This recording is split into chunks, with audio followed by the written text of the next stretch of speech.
is intended for mature audiences. The views and opinions expressed are those of the panelists and do not reflect in any way those of the podcast partners, sponsors, or affiliates. Enjoy. Hi, this is Michael Buffer, and you're listening to the Voice of the People. Let's get ready for Boxing Voice. Hey, Daddy, this is Dollar Beat. BoxingVoice.com. No matter what nobody say, man, spirit, can't nobody fuck with me, man.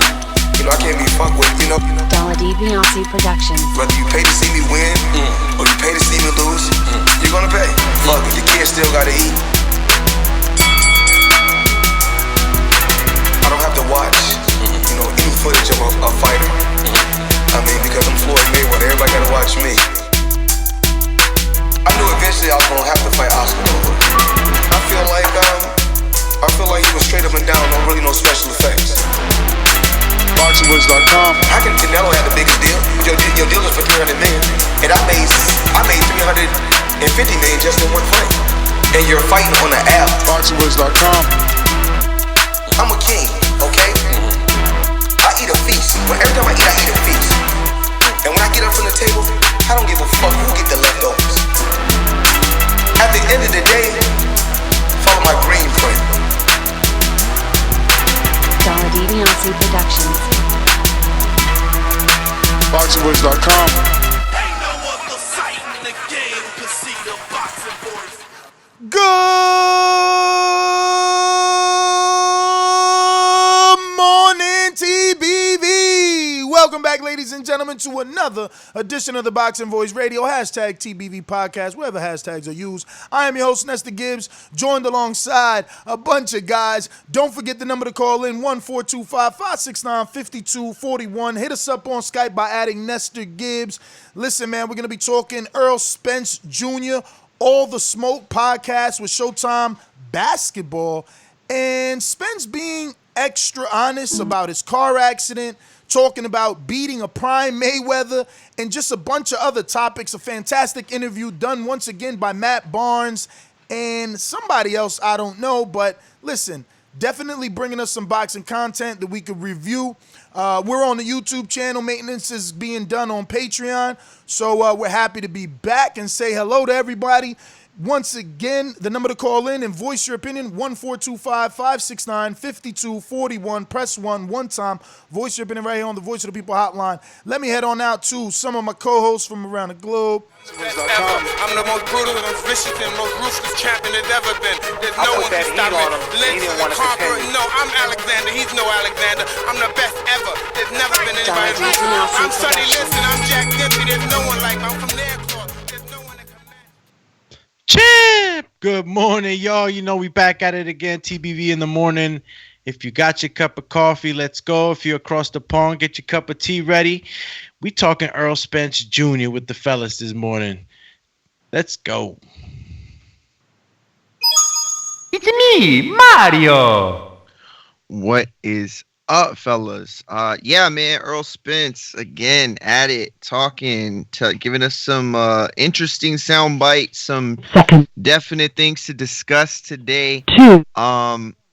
You know, it I don't know why it felt very different from some of his other interviews. I really don't know why, because it didn't really seem that different. But yeah, we'll chop it all up.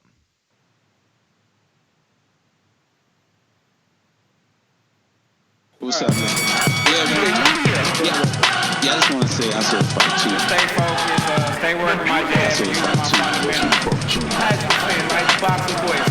Because if he comes to fight, then I'm gonna have to look for him. I saw fight too. I think you accurate. Good morning, YouTube. What's good? We speaking Errol Spence, as he said, and all the smoke. I'm ready right now. Let's do it. Let's do it. Let's do it. What up? What up? Good morning, gents. How's everything going with you, gentlemen? What is up? What is up? Everything's good. You know, got good, coffee, man. Coffee on the pot. You know, just finished running, morning workout. Boom. Hope you did the same. Staying healthy, champ? Trying to, you know, I'm a lab rat. You know, running up and down the block. COVID getting at you? What's that? COVID got you going crazy? COVID got me with a 5-week-old beard, you know what I'm saying? And I ain't trying to let my belly catch up, so I'm doing well, I think. So Man, when did you guys catch this interview, man? I caught some of it yesterday, and then I finished it up twice today to get it really on cap. And very, very candid Errol Spence, man. Very honest Errol Spence, gives me a lot of hope. The fact that he's taking COVID like a training camp, he's already lost, 15 pounds. He said there's nothing in the fridge that's unhealthy, just a bunch of waters. All fantastic things to hear if you're an Errol Spence fan, man. How did you guys receive it? When did you watch it? I caught it this morning. I think that it was a good interview, by the way, by Steven Jackson and Matt Barnes. It was sort of like what we do. You know what I mean? It's a podcast style. It is a podcast. I didn't even know that it was called All the Smoke. I thought it was just that episode, but the podcast is All the Smoke. And Earl, he revealed some things to me that I didn't really know. I always thought that, making weight for him was real easy. And he talked about some of that, and it was interesting to hear that, before he fought Porter, he dropped a lot of weight all in one shot, and he said that, sometimes he only drinks 26 ounces of water a day. Yeah. Like, no, listen. that was like, bro, and then it's like you look at them sometimes and you say, yo, why their eyes look like that or why they look like this? But under it all, they hide it, man. They hide it, but they stress to make that weight. So he's trying to change all that, but I'll let you guys add more to it. I saw it this morning, so it's fresh in my mind. The thing that highlighted against me, and you brought it up, is that he treats COVID like camp, that his camp is similar to a COVID lockdown. I like that he said he's 100% ready and there's no restrictions except for sparring. So that's the definition of stay ready, I think. So I'm looking forward to Errol Spence. Hopefully we get to see him in 2020. Yeah, he couldn't spar. He said the only restriction was sparring because he still has to he has to heal and get some post put in there or something like Right. that. I'm not a dentist, but you got to make sure that stuff is really solid in there, man, because you get socked in the mouth. Ooh. Yeah. Lose them teeth. Hold on. Let's go to the But just he dropped his weight. The actual quote. He says, "I can't spar yet because I got my teeth knocked out in the car accident. They put 3 posts in my mouth, and I'm waiting on them to heal. Once they heal, I'll get the permanent. I get my permanent teeth, and I'll be able to spar." So that was super interesting to me and revealing, telling, right? This was all, he gave out a lot of new information here. Like you said, he brought up the weight cut and, we all questioned, like, why didn't he get that knockout with Mikey? And he said, it was cutting weight. He didn't have the same power because he took too much out of him to get to that weight, man. And, watching a disciplined Spence is good, but I know those Crawford fans are like, bro, we been disciplined. You playing catch up. Yeah, he said that he was eating twice a day. Man, I'll put my notes on that somewhere. Bro, it was he said spinach. he said he was eating twice a day. He said that, he was fighting with the sauna, sparring with the sauna suit, hitting the heavy bag with the sauna suit every day. He was doing everything with the sauna suit. Like, that's not good. You know what I'm saying? Like, he said he was doing that from the whole training camp.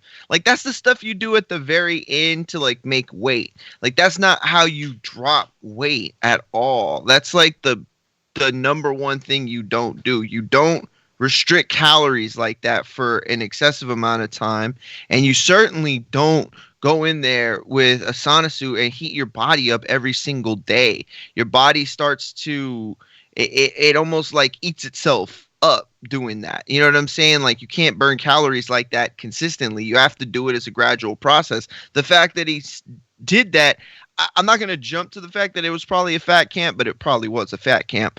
But it would explain a lot that we saw from him. And I don't even want to jump to it and say, oh, well, there's the reason, blah, blah, blah. Like, not at all. But at the same time, like, yo, I could imagine not getting a knockout. I mean, you could probably barely finish 12 if you spend a whole camp like that. Yeah, I remember seeing, just like we would see Brona and Gavante. Errol Spence was one of those that used to balloon a little bit, in my opinion, between fights. When we would see him ringside, it would be like, ooh, Errol Spence kind of got some puffy cheeks there. One of the highlights on the interview, I don't know if you're ready to go to it, is when he addressed the car accident, not remembering, just waking up 3 weeks later. Yeah, and, that was deep right there. I was like, whoa. I was surprised. Yeah, and that's what I'm saying. This interview gave us a lot of new information, man. He was definitely telling on this one. I wish they asked him though if he remembered, because he said that, what? And I was like, because he said all I remembered was waking up 3 weeks later at home. But I wish they would have asked him a follow up, like, well, okay, but do you remember the crash now? Because he didn't specify that. Like, he didn't specify whether that he lost his memory and he's gained it since, or if he still doesn't remember at all. You know what I'm saying? He said he got, MRI and all that CAT scan and everything was okay. He went to a specialist in Ohio, right? A specialist in Ohio. Yeah, and you getting it from the expert. I what I was looking for, man, was any slur in the speech and stuff like that. I was really paying close attention to see if anything had changed, and it was just the same thing. He might talk a little different because he got new teeth, right? And that's normal. But I saw like he even said it. He said that like that accident was like a check in his life, for him to because he said he was basically going the wrong way. You know what I mean? He was, not. I forgot what the words he said, but he was basically not heading in the wrong direction, but he was taking things for granted, he said. And, a trauma like that, and surviving it, it just wakes you up, man. And he to me, he seems like he just got like a new outlook on life. Testimony. He got a new outlook. Like I saw it in his face. Like he ready to fight. You know what I'm saying? And he's ready to keep doing what he was doing. And if he was focused back then, I didn't know about all this struggling weight and all that stuff. So I thought he was just a man all the time, coming in chiseled up. Yeah. So now it's like, damn, he wasn't even at his best then. Like, yo, which one of y'all like touching the mic? Jesus. Not me. I ain't even next to it. Look, I know this though. He said something like, I should have lost my life. So of course he's like now very aware of what was taken for granted. He believed his own hype. I actually got that bite because that one was taking things for granted. That one was really official to me. So let me play it. Don't take anything for granted. Like around that time, I was taking a lot of stuff for granted. I think I was heading down that way anyway. I was headed down that path, to destruction anyway. And I was taking a lot of stuff for granted. Headed down the path of destruction, not just like a bad path, but destruction. That's deep, man. I'm telling you, he gave us a lot here. It was showing, even in the Sean Porter fight, it showed I was, slacking on a lot of stuff. Even in the Mike Garcia fight, even though I beat him all 4 rounds and I won every round, the power wasn't there because So you see, he's saying that the power wasn't there in the Mikey fight because of the weight drain, man. So, he's keeping himself in shape. But again, man, that's something that Crawford fans do. Real quick, I mean Crawford does on the regular. Real quick, I know you want to jump in, Enrique. Just want to give this quick super chat by Brandon Maurice. So I guess after you're done with your comment, you can lead with this.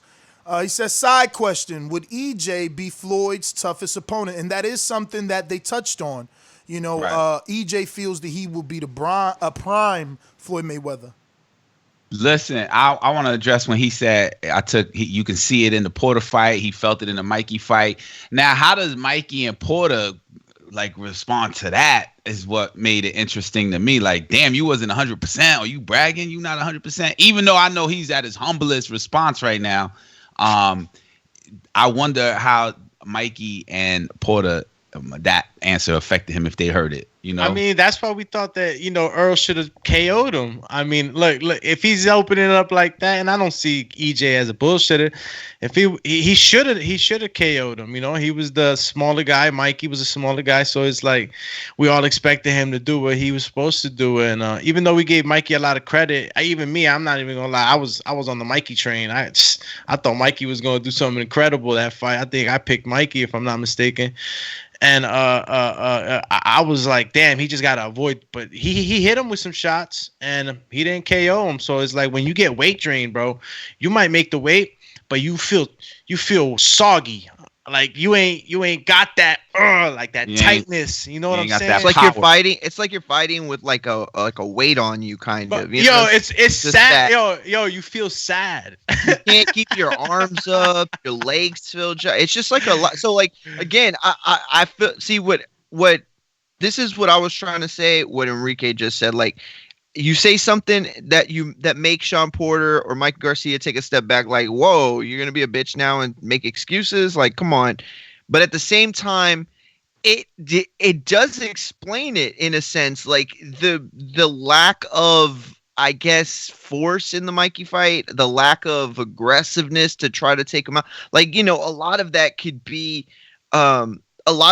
attributed if he had a bad weight cut, if he had a bad a weight camp and all that stuff. So I don't know. I'm going to take him at his word, honestly. But at the same time, I would rather never see that stuff again. Like if we don't see it going forward, then you could take him at his word. It's something that we're not going to be able to know until we see him progress. He's at his humblest right now, so I think that he's not making anything up. And going to what Maurice said about Floyd Mayweather, I saw Floyd Mayweather Pacquiao fight this weekend on ESPN and appreciated Floyd different. And what I saw was like he was always mentally in control and strong.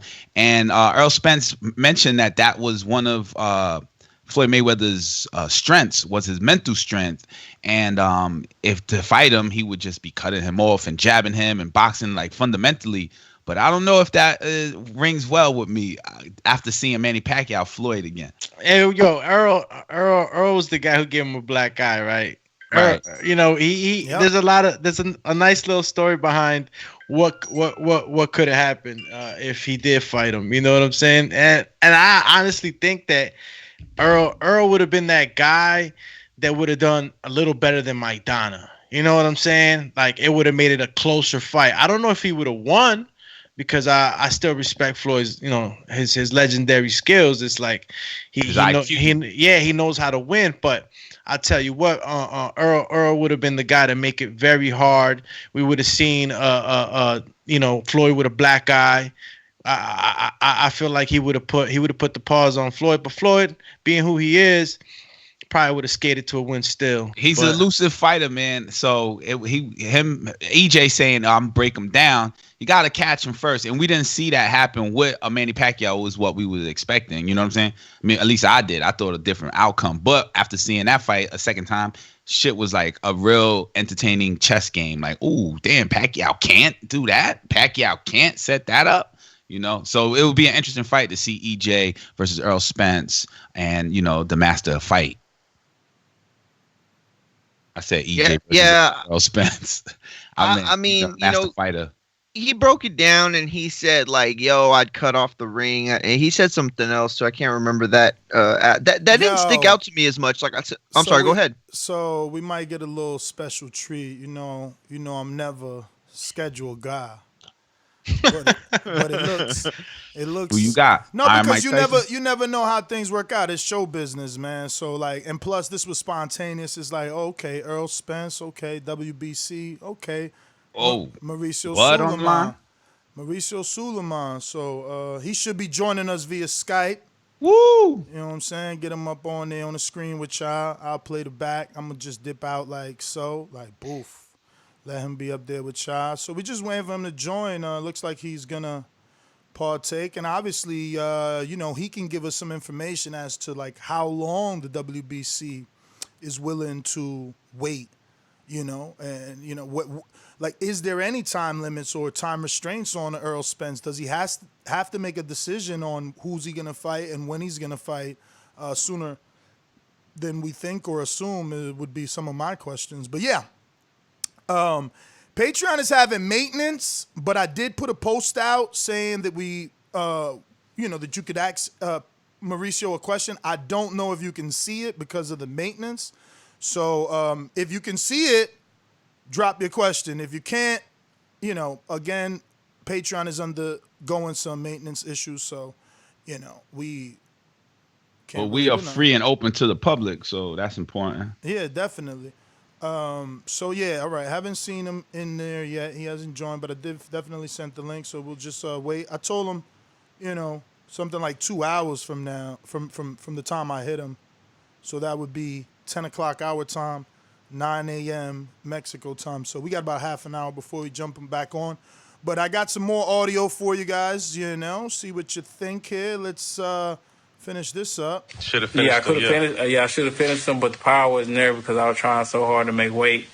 Like even that Mike Garcia fight, matter of fact, the day of the weigh-in, I was sitting in a sauna for an hour and I didn't sweat. And I had a sauna suit on and I had a hoodie on and everything. I didn't sweat till like an hour. Damn, sauna suit, hoodie. That's some struggles, man. Remember, he said he's 185, 189. He lost 15 pounds, so he's like, 179, 170, something like that. 175, 170 right now. Yeah, instantly I'm thinking like, does he move up? Like, is he a 154 pounder right now? I don't know. He said I know he's a 147, but that seems like a lot of like weight to lose. It is. That's what he's telling 40 pounds? That shit is a lot. And he says he likes candy. He like eating. He said that's his guilty pleasure. So I relate to Earl. You know what I'm saying? That's crazy because, like that never really, like he never came off to me as this guy. That's why I like this interview. He said a lot of things that I never really heard before. And he's a junk food eater. So, you know what I'm saying? It's like he faces the same struggles as everybody else, man. He just, he just bit down and just kept making the weight, kept fighting, kept winning. Yeah, man. He said he stays in his house because he doesn't trust himself not to open his friends or family's fridge. That's a bit alarming, like obviously the first step is admitting in recovery, and he's saying that he's hunkering down, he's keeping himself in his house, he's trying not to make these same mistakes, but I don't know, man. Like that sounds like a very tough training camp. Only water in the fridge, only 26 ounces of water, don't eat this, don't eat that. Maybe it's time to move up. He said COVID is helping him, though. I will say that. He said COVID is helping him. Yeah, it's keeping everybody pretty much indoors and disciplined. Like, you can't really go party. You can't really, go, do the normal social stuff that really keeps you, because when you're a fighter, that's one thing that does kind of mess you up. If you got a lot of friends and all that, social distancing is a way to get real disciplined real quick. So yeah, he got his own gym, right? So they're in there just going in like private gym. So if he keeps doing his thing, man, we don't know when COVID is gonna when the doors are gonna open up for boxing. So by the time he pulls into a fight, he'll be in good shape and he won't have to cut all his weight. Yeah, I mean, that's what we want to expect in theory. Obviously, we're gonna be having the rumored possible opponent for September, 19th, 17th? What is Maurice Lee saying? When is he saying that he's going to fight Errol Spence? Because Maurice Lee, a Mayweather promoted fighter, has been very vocal about, getting a crack at Errol Spence and being next.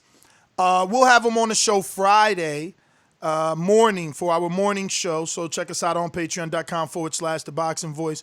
And also Thursday, we got big guests. Eddie Reynoso, the trainer of Canelo Alvarez. So that's definitely going to be a great treat to have on Eddie in a few days and chop it up with him. Hopefully Doomy is, available to do the translation, and we can get these Patreon questions off to Eddie, pretty easily. But got more audio. Let's see what we got here, fellas.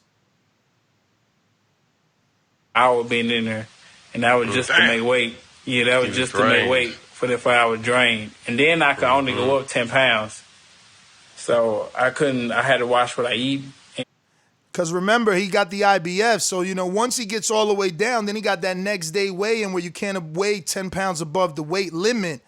So, it is a struggle for him, but he definitely shows the discipline to get there. He hasn't missed weight yet, so, we could say or squint our face up, but he's getting down there. That was with the Sean Porter fight, right? Yeah, Sean and Mikey, They both IBFs. So they both put that rehydration clause on them? It's not them. It's IBF rehydration clause. Oh, okay. So that's a standard for all their championship fights? Yep.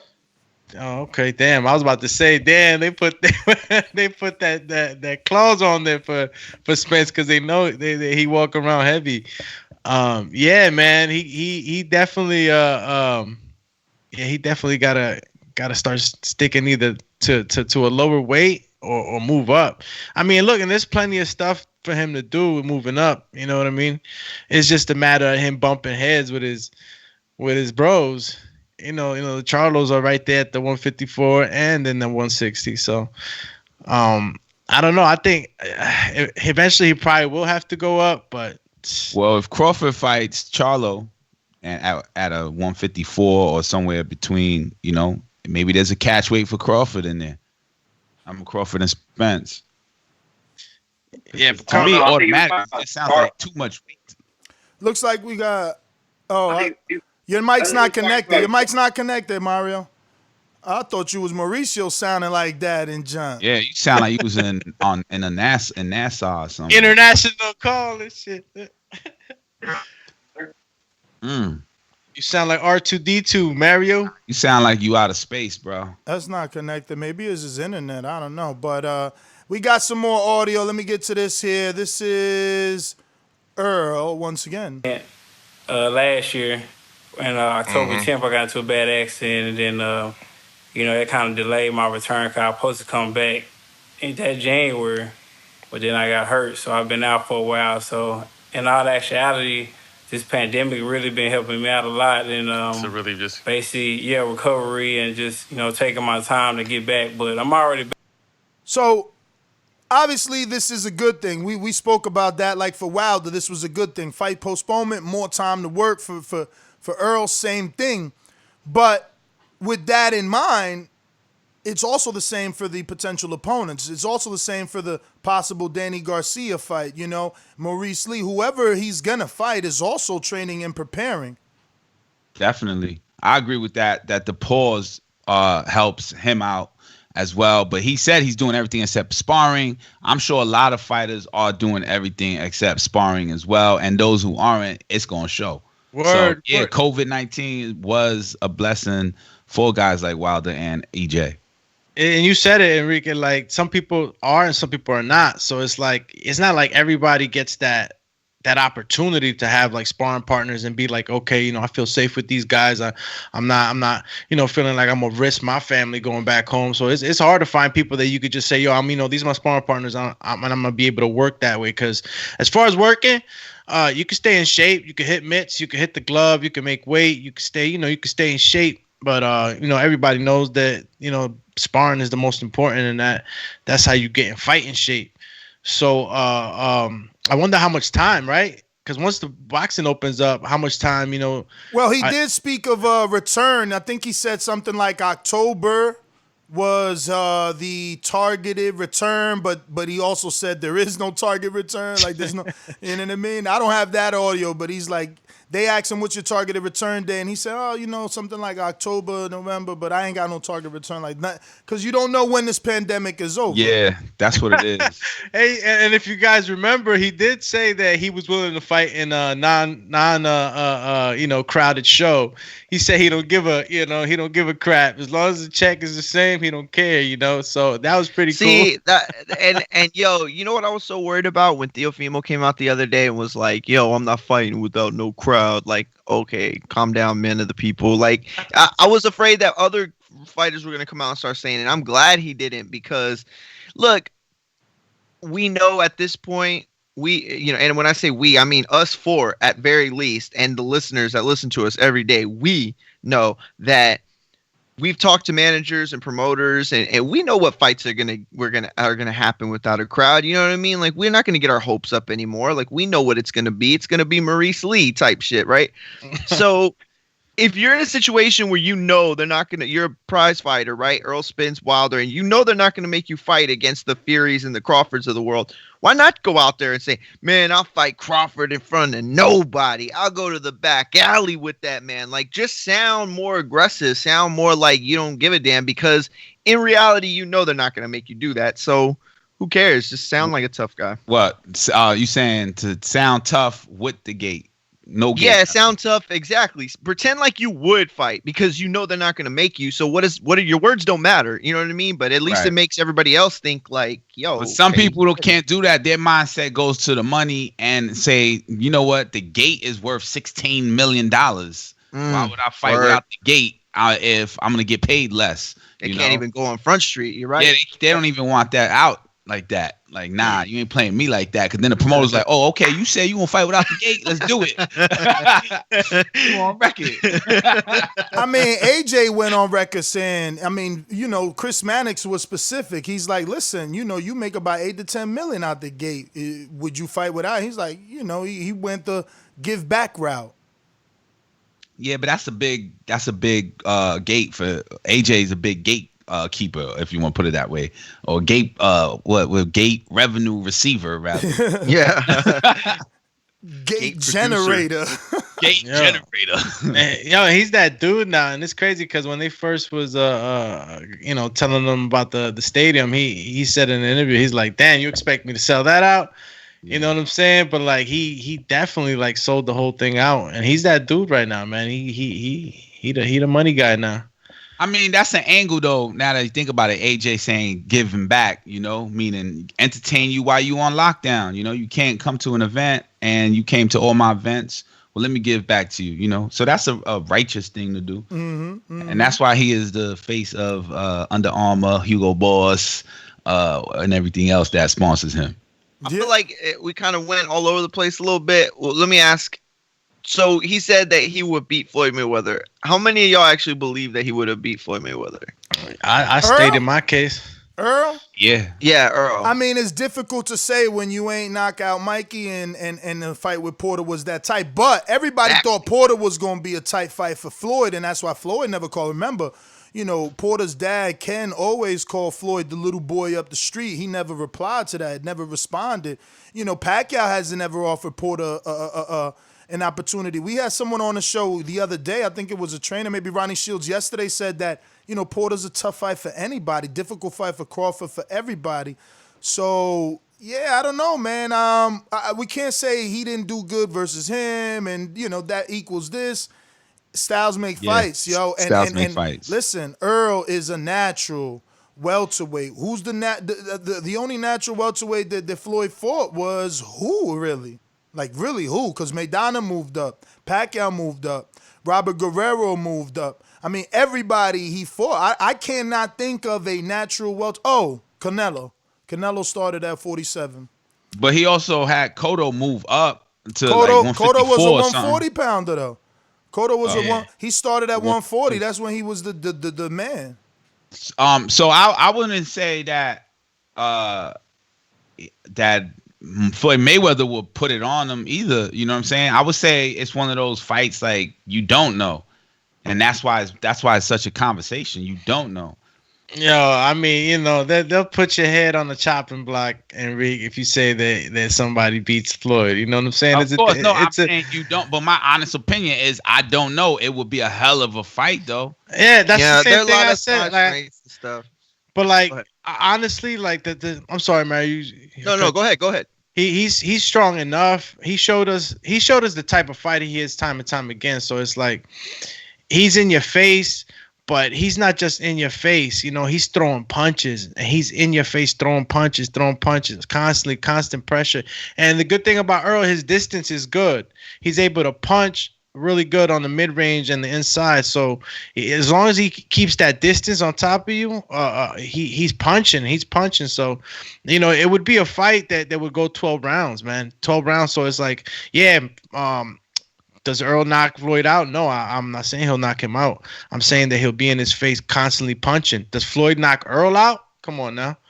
Listen, prime. It's a prime Floyd, right? Is that's what they talking about? Of course. Yeah, he said it was. He said in the quotes he said, they were alluding to him in his prime. Well, that's because of the way that Spence answered it, right? Like, they was like, yo, what? So they were like, name your top 3 fights if the money wasn't an issue. So he's obviously the same list he always gives: Pacquiao, Spence, Danny. And they was like, what? No Floyd? He's like, nah, man, he retired. So that's why they like, oh, I will prime Floyd. But if Floyd come back, who's been training, I know he will never give Spence that fight. Yeah. But, if he came back, then we would be talking Spence versus this version of Floyd. Yeah, that's a lot different. I don't know. Look, as far as prime Floyd, I made a huge mistake for the first 20 years of my boxing fandom life, picking against Floyd every time. And I learned my lesson, bro. Like, I'm done. Who I pick, I will pick Floyd. Honestly, and he's 25, Floyd. Ladies and gentlemen. He's 25 years old. So he's been watching boxing since he was 5. So he made mistakes at 6, 7. That's a good one.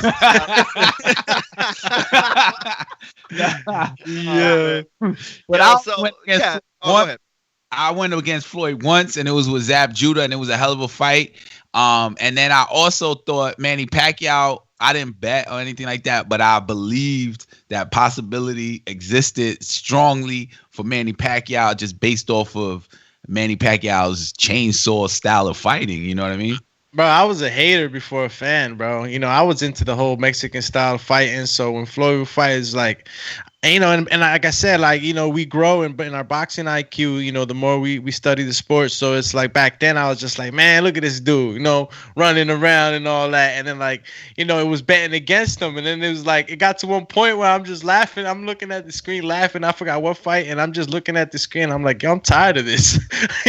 he always wins. Like he's winning. He wins all the time, man. And, I guess I started looking at that at the craft, more than just the brutal fighting of the sport. And he made me a believer, and I became a fan of Floyd. In the beginning, it was just like, damn, what's this guy? Oh, he's making the fight boring. Because I came up on Tyson, man, and Tyson's totally opposite of Floyd, in the aspect of action. He was more of an attacker. So but Floyd made us understand and respect the sweet science, man. He made me at least value a guy that could hit and not be hit. I started to think that was an amazing thing because, bruh, people's excuse for that is, oh, it's a fight, so you're supposed to get punched. Well, then why not Floyd, right? Like, Floyd barely gets punched. Like that's where his resume stands out, and that's why they was trying to compare Lomachenko to him, because punches landed on him are very few. But I got some more audio. Finish up on his thoughts on the pandemic, helping him out. Back, I'm 100%. I went to a facility in Cleveland where they checked me out, checked my brain, gave me MRIs and things like that, and everything went well. So, everything's been going good. I think I'm no restrictions, right? No restrictions in your training? No restrictions in my training except sparring. I can't spar yet. No restrictions except that sparring, man. And really, that's where we gonna know, or he's gonna know first, obviously, because when you get hit in the mouth, you know what I'm saying? Is he gonna feel pain from those posts that he spoke of? He said that he didn't have anything broken or any fractures, but he definitely had back pain, hip pain, neck pain, scars and bruising on the face and arms. So is any of that going to, I don't know, play itself back in his mind, especially the whiplash aspect of it, I'm thinking. Yeah, man, that's one thing that it does come to mind. I'm imagining, like, the trauma of the accident. Only Earl knows how he felt. So I'm taking a hard shot is my concern. You know what I'm saying? How he's gonna react to a hard shot. I believe that Earl got that fighting spirit in him. That he got that dog in him. That he won't allow himself to cower. But it's just a matter of just the people seeing it. You know what I'm saying? Taking a hard shot. I mean, nobody goes into boxing wanting to take a hard shot. But just to see his response to taking some shots in a fight, it's going to be interesting to watch because of that accident. Yeah, so I'm being told that also the audio says that Earl told Matt Barnes that a prime Floyd isn't a welterweight. So that's another thing, you know what I mean? So he would feel he beats him because of that. Like, prime Floyd was a lower weight class. He was Pretty Boy Floyd.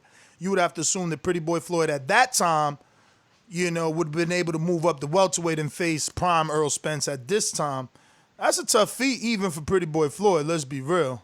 Yo, and keeping the G, come on now. Like it's a matter of opinion too, right? Like when you think that Floyd was like his prime? Like people got different opinions on what stage of his life, because people love Pretty Boy Floyd for his, I'm in your face fighting, taking it, and then you got now the smarter Floyd down the line, and when he fights like Maidana, like when did you think he was prime? So Yo, listen, I'm sorry. Like, Pretty Boy Floyd was my favorite Floyd, but that, to me, don't necessarily make him the best prime Floyd. You know what I'm saying? Honestly, the more he got respect out of me, the older he got and the smarter he got. And he was just, like, wiping people out. I mean, it was like 12-0 shellackings against dudes that were naturally bigger than him most of the time. So yeah, bro, like I spent a lot of time hating on this man, early in my fandom, and I'm done, bro. I got to give him my respect. I might not appreciate his 24/7, I might not appreciate all his antics or his philosophy on life and politics and stuff like that, but I certainly respect this man's ability in the ring.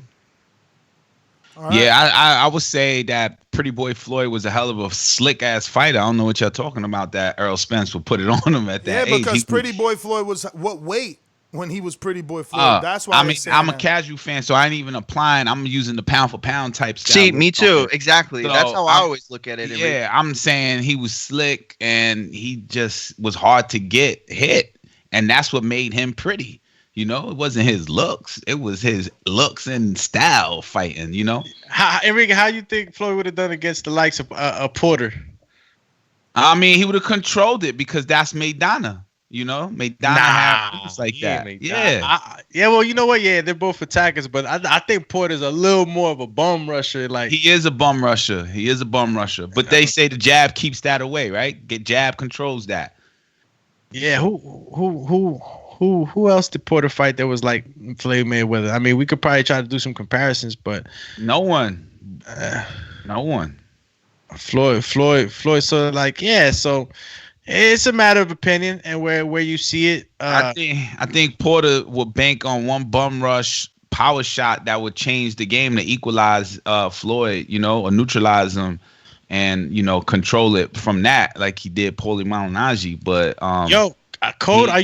go ahead, smart. My bad. But he's just Floyd is the IQ, you know what I'm saying? He reminded me right now the fight with Cotto. I remember Jeff was not appreciating the amount of punches he was taking in that fight with Cotto.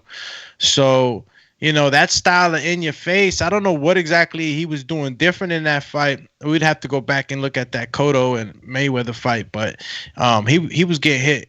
He had a bloody face or bloody lip, I believe. I remember Floyd saying that was one of the most awkward opponents he ever faced. And I think that Porter is an awkward opponent because of his bum rushing style. But, it's similar to the Maidana style. So he's been there before. I think that would have been a real tough fight for Floyd. Yo, you know what? That's like a normal. Yo, you put Porter up against anybody, it's like, Porter's that guy. Like when that name hits the desk, it's like, Thurman also said to fight Porter, you got to train for a 12 round non-stop fight. Unless you get down. I mean, let me ask, because of the way that he doesn't stop, bro. Yeah, he don't stop. Yo, let me ask y'all because this is probably gonna sound really stupid, and I meant to research this last night when I was listening to it, but I fell asleep. When he says that he's gonna get permanent teeth in, right? Is he saying like, is this like a material that like resembles teeth, or are these like real teeth? Nah. They're not real Aren't they teeth, right? screws? All right, my bad. Yeah, you ever seen those screws and then they put teeth on top, like fake teeth on it? I think that's what he's getting.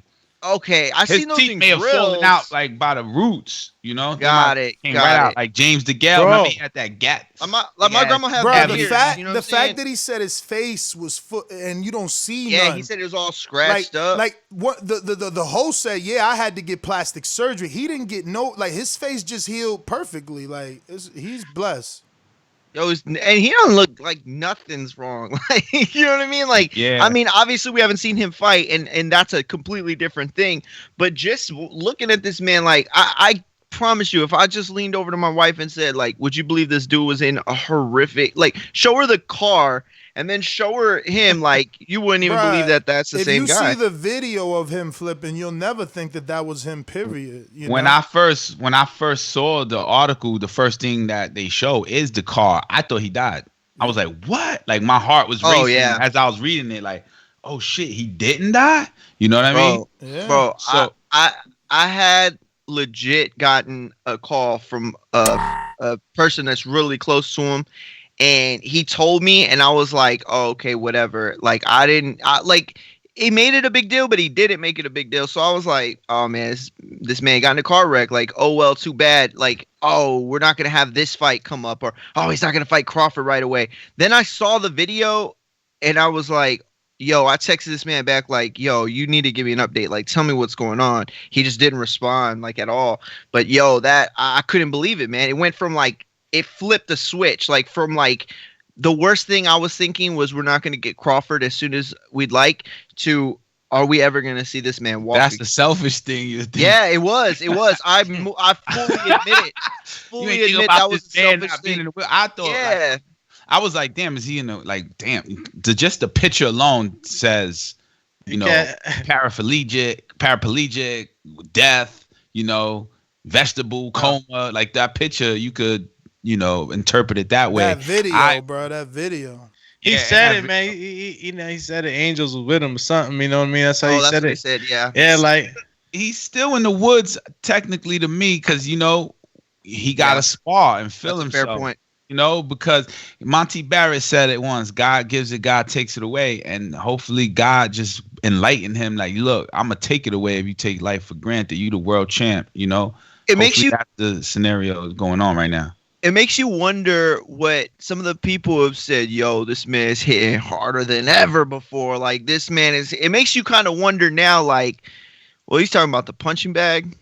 All right, like, you know what I'm saying? Like, I don't know where that translates, or I mean, I'm sure trainers have, you know, certain eyes, but I'm talking about like other people that have come forward and said certain things about him training, you know, because it's on lockdown out there, you know what I mean? Yeah. But if he ain't sparring, then like, what are we really talking about now? Because I mean, we're probably just talking about, we're talking about just him being, you know, fit, looking strong, you know. I mean, the coach is really pretty much the one that's going to be able to talk the most honesty on it. You know, you look for certain things in your fighter, you know, you look for reflexes, for speed. Neurologically, that's what you're looking for. You're looking for speed, eyesight. You're looking to see if your fighter's able to, you know, still react. And then, like, what do we really? Whoa, you went Darth Vader. So that's what was that? I don't know. Something popped up. That's crazy. So yeah, so that's what you're looking for as a coach. You're trying to look for these things to see if your fighter's still, you know, reacting the same way. And you know, like I said, I go back to what I got off of him from the interview was like that he's a new guy, and you know, besides him talking to he dropped his weight, so I can, you know. Everything else, yeah, I think Ness is playing something. Yeah, Ness is trolling us. That was by mistake. And yeah, so one of the fun parts of the interview though, man, I know y'all seen this video when my man Earl goes hard to the body with his mans that had just came home. Yeah. You know, it's funny that they got that out of him because he don't usually talk about that, but it was pretty cool to see them bring it up and, you know, him discuss it. where he went hard to the body. Basically, that's what we call it in the East Coast. Hard to the body, no gloves. You can't hit the face, but we going full force at each other's body till somebody give up. And yeah, you know, he was basically doing that with like a heavyweight. Yo, and like, yo, that's when I saw that video a while back. I was like, yo, EJ is a real one, cause that's his man's too. You know, when you beefing with your man's like, fuck, you know, I ain't gonna punch you in the face. Yo, we going hard to the body. That's it. And boy was big. He was like good 50 pounds, maybe more than Earl. And yeah, it was just, you know, it's something relatable. You know what I'm saying? Definitely, man. He put the work. He put the mittens on that guy. Definitely, man. So we got a little bit more audio here. Let me get to it. Because I got my teeth knocked out, and I actually got they put 2 posts in my mouth, with 3 posts in my mouth, and I'm waiting on them to heal. And once they heal, then I get my my permanent teeth, and then I'll be able to spar. So like I said, man, he still ain't even feel a punch to the face. That's I guess the real sign, man. Yeah.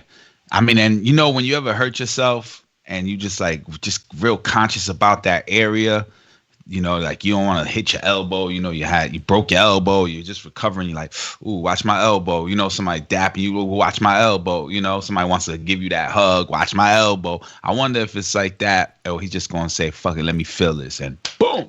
Yo, his hip, he said that, you know, a couple parts of his body, he said it was hurt, like sore and all that. But like, there's certain parts that, like, you know, you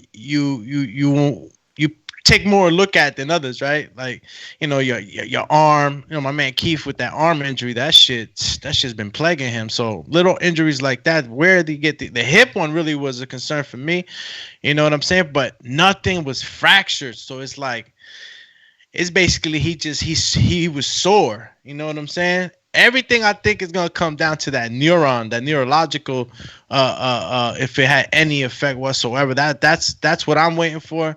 Because as far as the rest, he looked like, you know, according to what they saying, he hitting the bag, he moving, he grooving, he, you know, it's gonna be how if we see the same guy in the ring, and yo, we could probably get a glimpse of it as soon as he starts sparring. But when the heck we gonna get a sparring session revealed? Yeah, they ain't gonna give us no sparring session. Real quick, we got a super chat from Ohio Runs Boxing who says you can't compare Marcos Maidana to Sean Porter. Sean Porter's more athletic, stronger, iron chin, has motor that never stops. Plus, Sean knows how to break out of clinches. He learned from the Brook fight. Right. I wasn't comparing like the athleticism. I was comparing the bum rush. You know what I mean? The bum rush and the throwing punches. Yeah. The awkwardness. The awkwardness. So there is a part to compare Porter with Maidana, you know? Maidana gave fucking Sean Floyd Mayweather. Maidana won versus Floyd Mayweather was a hell of an exciting fight. You know? So that's what I was comparing. Would Sean Porter do the same? And I was saying, well, Mayweather controlled Maidana. Honestly, I can't wait till someone picks that. That's why they not gonna pick it, because, you know, only casuals say that, no disrespect, but like that fight wasn't close. It wasn't close. Maidana Floyd was easily 9-3, 8-4 being generous, and that's not different. Even that's casual fans scoring it. Like hardcore, I don't think you could give Maidana 4 rounds. Listen, though, what I'm saying, and you could take the hardcore and just like dumb down and sugarcoat Maidana's fight. There were moments where we were like, oh shit, Floyd never looked like that before. Yeah. Stop, man. He caught him right at the bell on the button. You know what I'm saying? No, you're absolutely right. I watched that fight. I remember it was like, man, I don't know, it was like 15 people, and I would say like everybody but me and like my brother and my cousin were hardcore or casuals. And it was so loud, but I was already in my feelings because I didn't like Maidana as an opponent choice. He had just beaten Broner, and he shocked everybody, and he got the fight, and I didn't like it. I was in my feelings. I was like, I don't want him to fight Maidana. I don't want this to be that fight. You know, obviously we hadn't got Pacquiao yet, so it was like a big old thing for me. And then everybody's like yelling and stuff, and I'm like, y'all shut up. Like, this isn't even close. Like, I just really, really like downplayed what Maidana did. And then I went back years later and watched the fight, and I'm like, Maidana did some good things in here. Like, they weren't the most orthodox things in the world. They weren't the prettiest things to watch. But he did things necessary to do against a master craftsman like Floyd Mayweather. He made the fight ugly. That's what you got to do. So you didn't want Floyd to fight Maidana, or you didn't want Maidana? You didn't want Maidana to fight Floyd? Yeah, I didn't want Maidana to fight Floyd. I didn't like Maidana as I knew the clock was ticking on Floyd. I knew we were only going to get a certain amount of opponents between then and him calling it quits. And so I was not happy Maidana won. Fight? You didn't think it was not at all.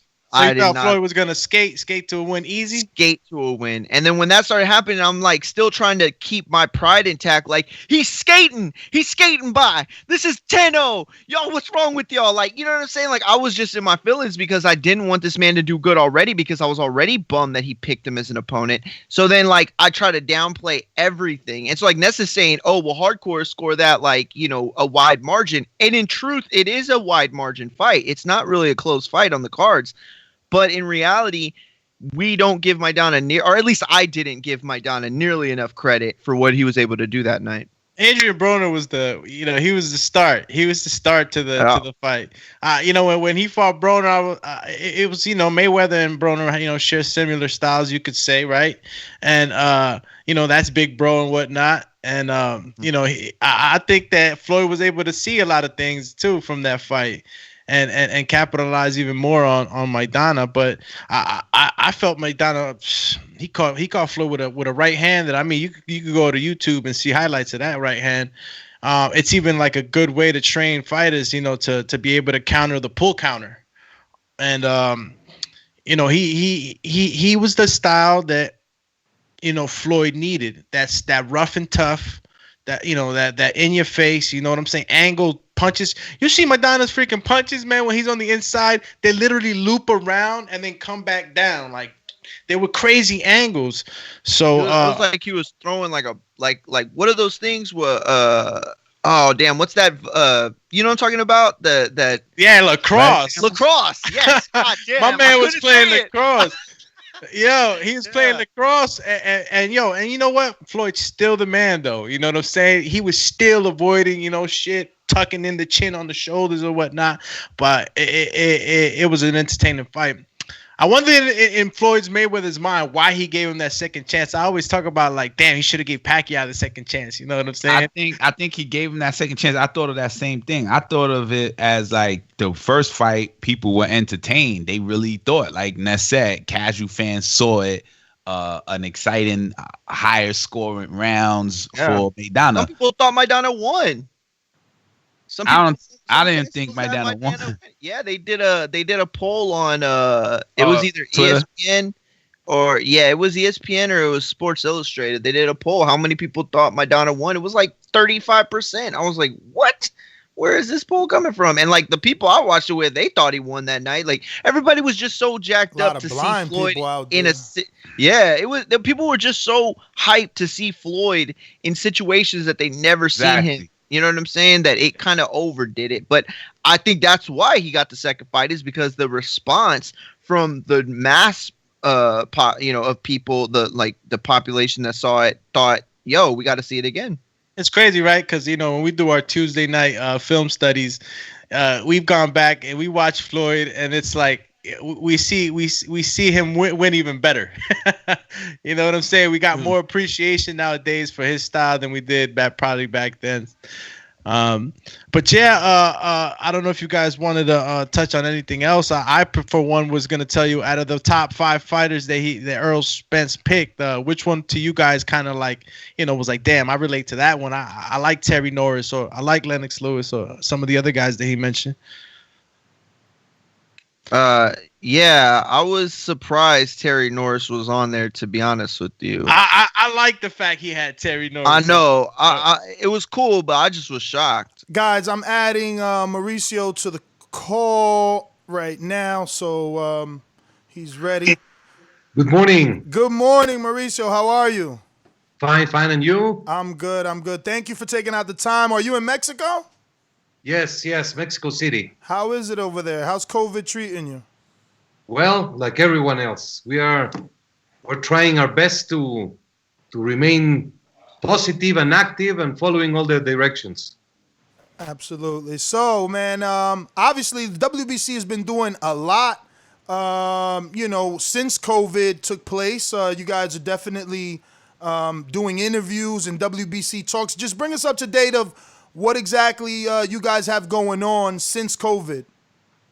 Well, we decided to shut down the office and all our offices in several cities in countries to follow strictly the stay-home directive. So understanding that the world must go on and that to keep our staff busy, to keep the boxing community communicated, we created the WBC Talks, which is a daily video conference through Zoom in Spanish at 11 a.m., in English 1 p.m., and we just have had so many different panels with a great diversity of topics and lots of fun. We had Mike Tyson, Sugar Ray Leonard, Chavez, Laila Lee, doctors, referees. Tomorrow is a special one with kids because it's Dia del Niño, Kids Day in Mexico and many countries. So we're going to have a special edition of kids in boxing. Mauricio, ¿cómo está? Buenos días. Un placer tenerlo aquí con nosotros. Gracias, igualmente. And I'm going to get right into it, Mauricio. Boxing has been scarce. There's nothing really pretty much happening around the world. But we recently had something happen in Nicaragua where they threw the first boxing matches. That's Central America. They were probably you could say the guinea pig of coming back with the sport. And just wanted to, maybe get a little bit of feedback on your opinion on that. And do you see that making its way up towards Mexico? Well, this event in Nicaragua is very particular because in Nicaragua there is no lockdown. So the soccer, the baseball leagues continue to play, and they put this show together. They had been having amateur boxing shows, and they put this show together, professional fights, and ESPN took on it and broadcasted the card in, I don't know if in the USA, but in many countries in Latin America.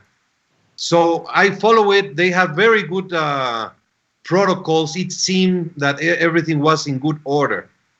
As you know, to have activity, you need to have the permission from the authorities.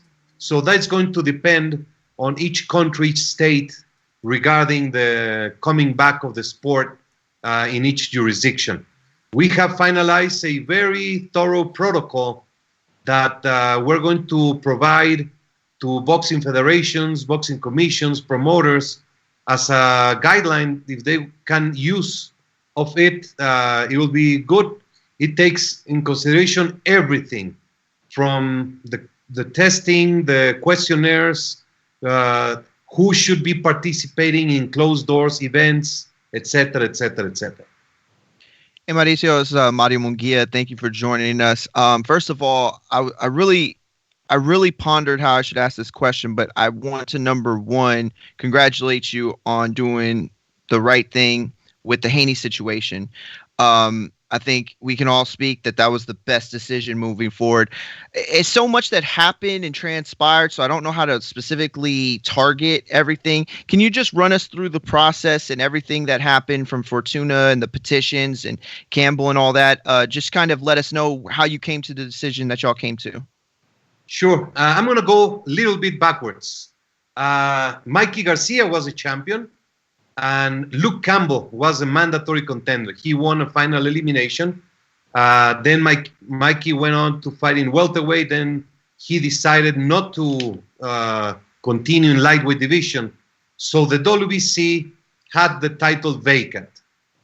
We ordered a series of events to secure a high-level champion in the division.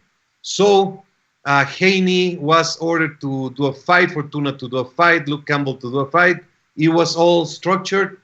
But then all those order fights started to fall apart. And Lomachenko, as reigning champion of two other organizations, petitioned the WBC to fight for the title, which is a great statement.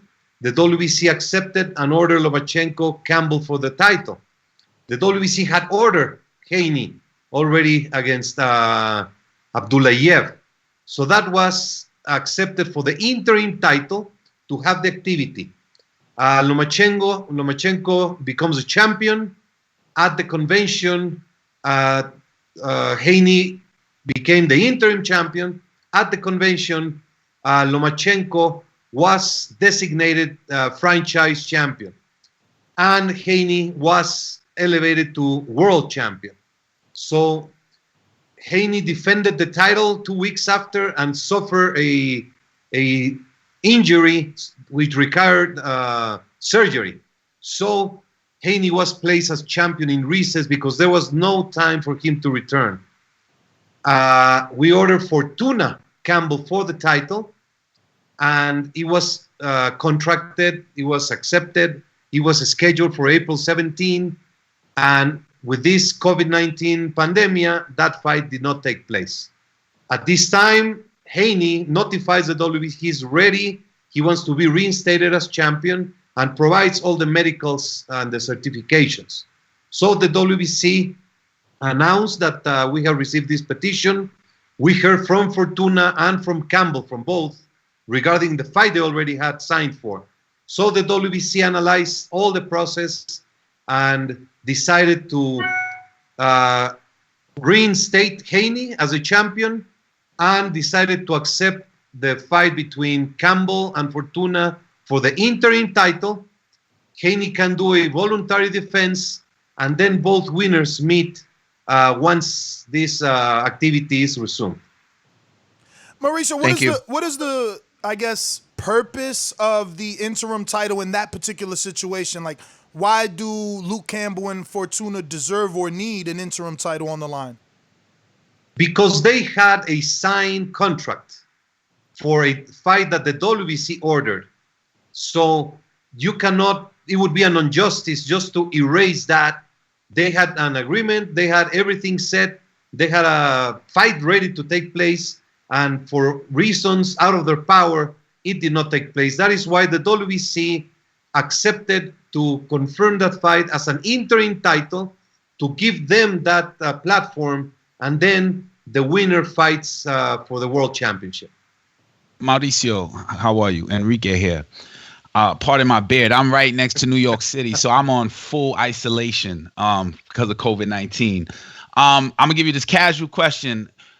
Champions, we're connected to champions, right? As a fan, I get connected to a champion. I freaking love the green belt, by the way, and I'm heartbroken when it has to exchange hands from the champion I'm in love with.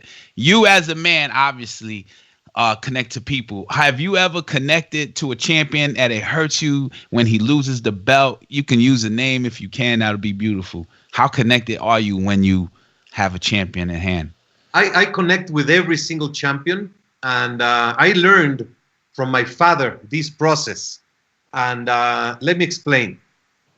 When you are in a position of leadership in a sport, like my father was the president, I am the president of the WBC, you have a great responsibility to justice and to human equality and to integration. When you have a champion, he's part of your family, he's your pride, he's your representative around the world. But you also have the challenger who dreams of having the green and gold belt, who works his whole life to reach a championship.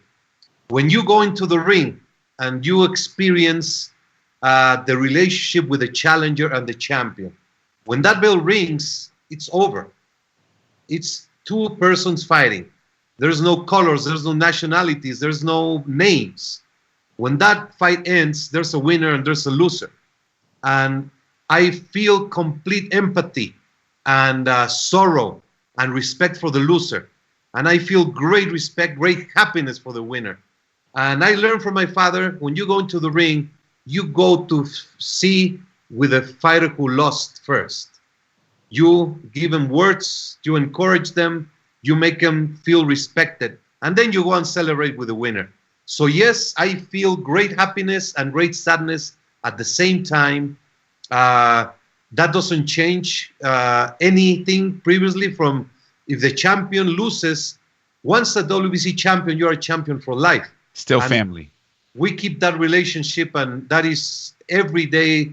You can see we keep very good relations with our champions, whether you're 80 years old or you're the new David Haney, the youngest champion. It's a very specific, close relationship. Thank you. Mauricio, Alex again. Wow, man. It's really nice to know that you feel such a way for the fighters. You know, they give so much, and the lives are on the line every time they step into the ring. So it's a good insight for many of you who don't really get to talk to you as much, Mauricio. But let me ask you, out of all the weight divisions right now, which weight division are you the most excited? It might be a two-part question, but which weight division are you the most excited? And which fighter do you see coming up as far as prospects, Virgil Ortiz, any of the up-and-coming Mexican fighters, or any fighter for that matter that you're excited about? Well, you cannot realize that the heavyweight division is back. The heavyweight division is so exciting. You have a Tyson Fury, you have a Wilder, Anthony Joshua, Dillian White, you have Povetkin, Ortiz, Andy Ruiz, Akbar. I mean, it's been a long time since the heavyweight division was with such a great talent. The welterweight, my God, if you look at the welterweight, you see the talent all over the world with Spence, Porter, Pacquiao, Thurman, Danny Garcia, Ugas. So many great fights that can take place. But then you just go a little bit down and you see the lightweight. You have Lomachenko, Devon Haney, Teofimo Lopez, Luke Campbell, Fortuna. I think we're going through a great time in the history of our sport. Great talent all throughout. You go to the lowest class, Menayotin. He's 43-0, 12 title defenses, the longest reigning champion from Thailand. Then Japan with Inoue and Kenshiro. I mean, it's all over the place, and I'm very enthused to see the current status of the world in the sport. And also women's boxing, very powerful, very strength, lots of strength and great fights to be made. So, Mauricio, I wanted to, ask, can you reiterate whatever statement you told World Boxing News, or I guess they quoted you on one of your WBC talks, on how you felt if Wilder lost, his career would be over? You mean on the third fight? Yes. Yes. Yeah, I don't recall exactly what the question or my answer, but the way I feel, it was your interview with Johnny Nelson and what was that? It was another fighter, Johnny Nelson. Now remember. Wilder was the baddest man on earth until February 22nd. He was undefeated. He was the highest ratio of knockout in history of boxing. He was coming out from 2 one-punch knockouts against Ortiz and Brazil. And he was on top of the world. And all of a sudden, he gets knocked out by Fury, run over completely by Fury.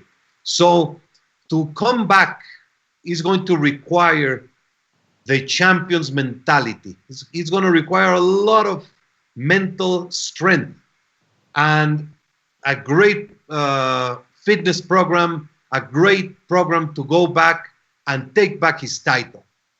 If he is to lose with Fury again, that would be a very tough position for Wilder. I don't know if I said that his career would be over, but what I say today for sure is that if he wins, he's back on top. If he loses, it's going to be very difficult for him to come back again into the mix, because, as I mentioned, there's so many champions, so many challengers, so many exciting fighters that could make up for 2 years in boxing.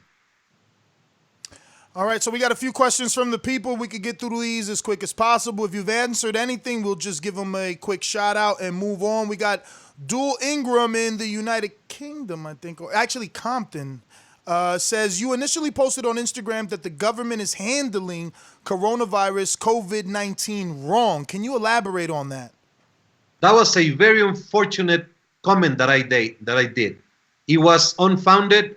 It was a reaction to the stress and the psychotic state that you begin. It was at the beginning. I truly regret having said such a irresponsible remark. Okay, we have George Foster in the UK says, is Jermell Charlo and Devin Haney the WBC equivalent? Excuse me, Jamal Charlo and Devin Haney, the WBC equivalent of WBA's regular world champions. Oof.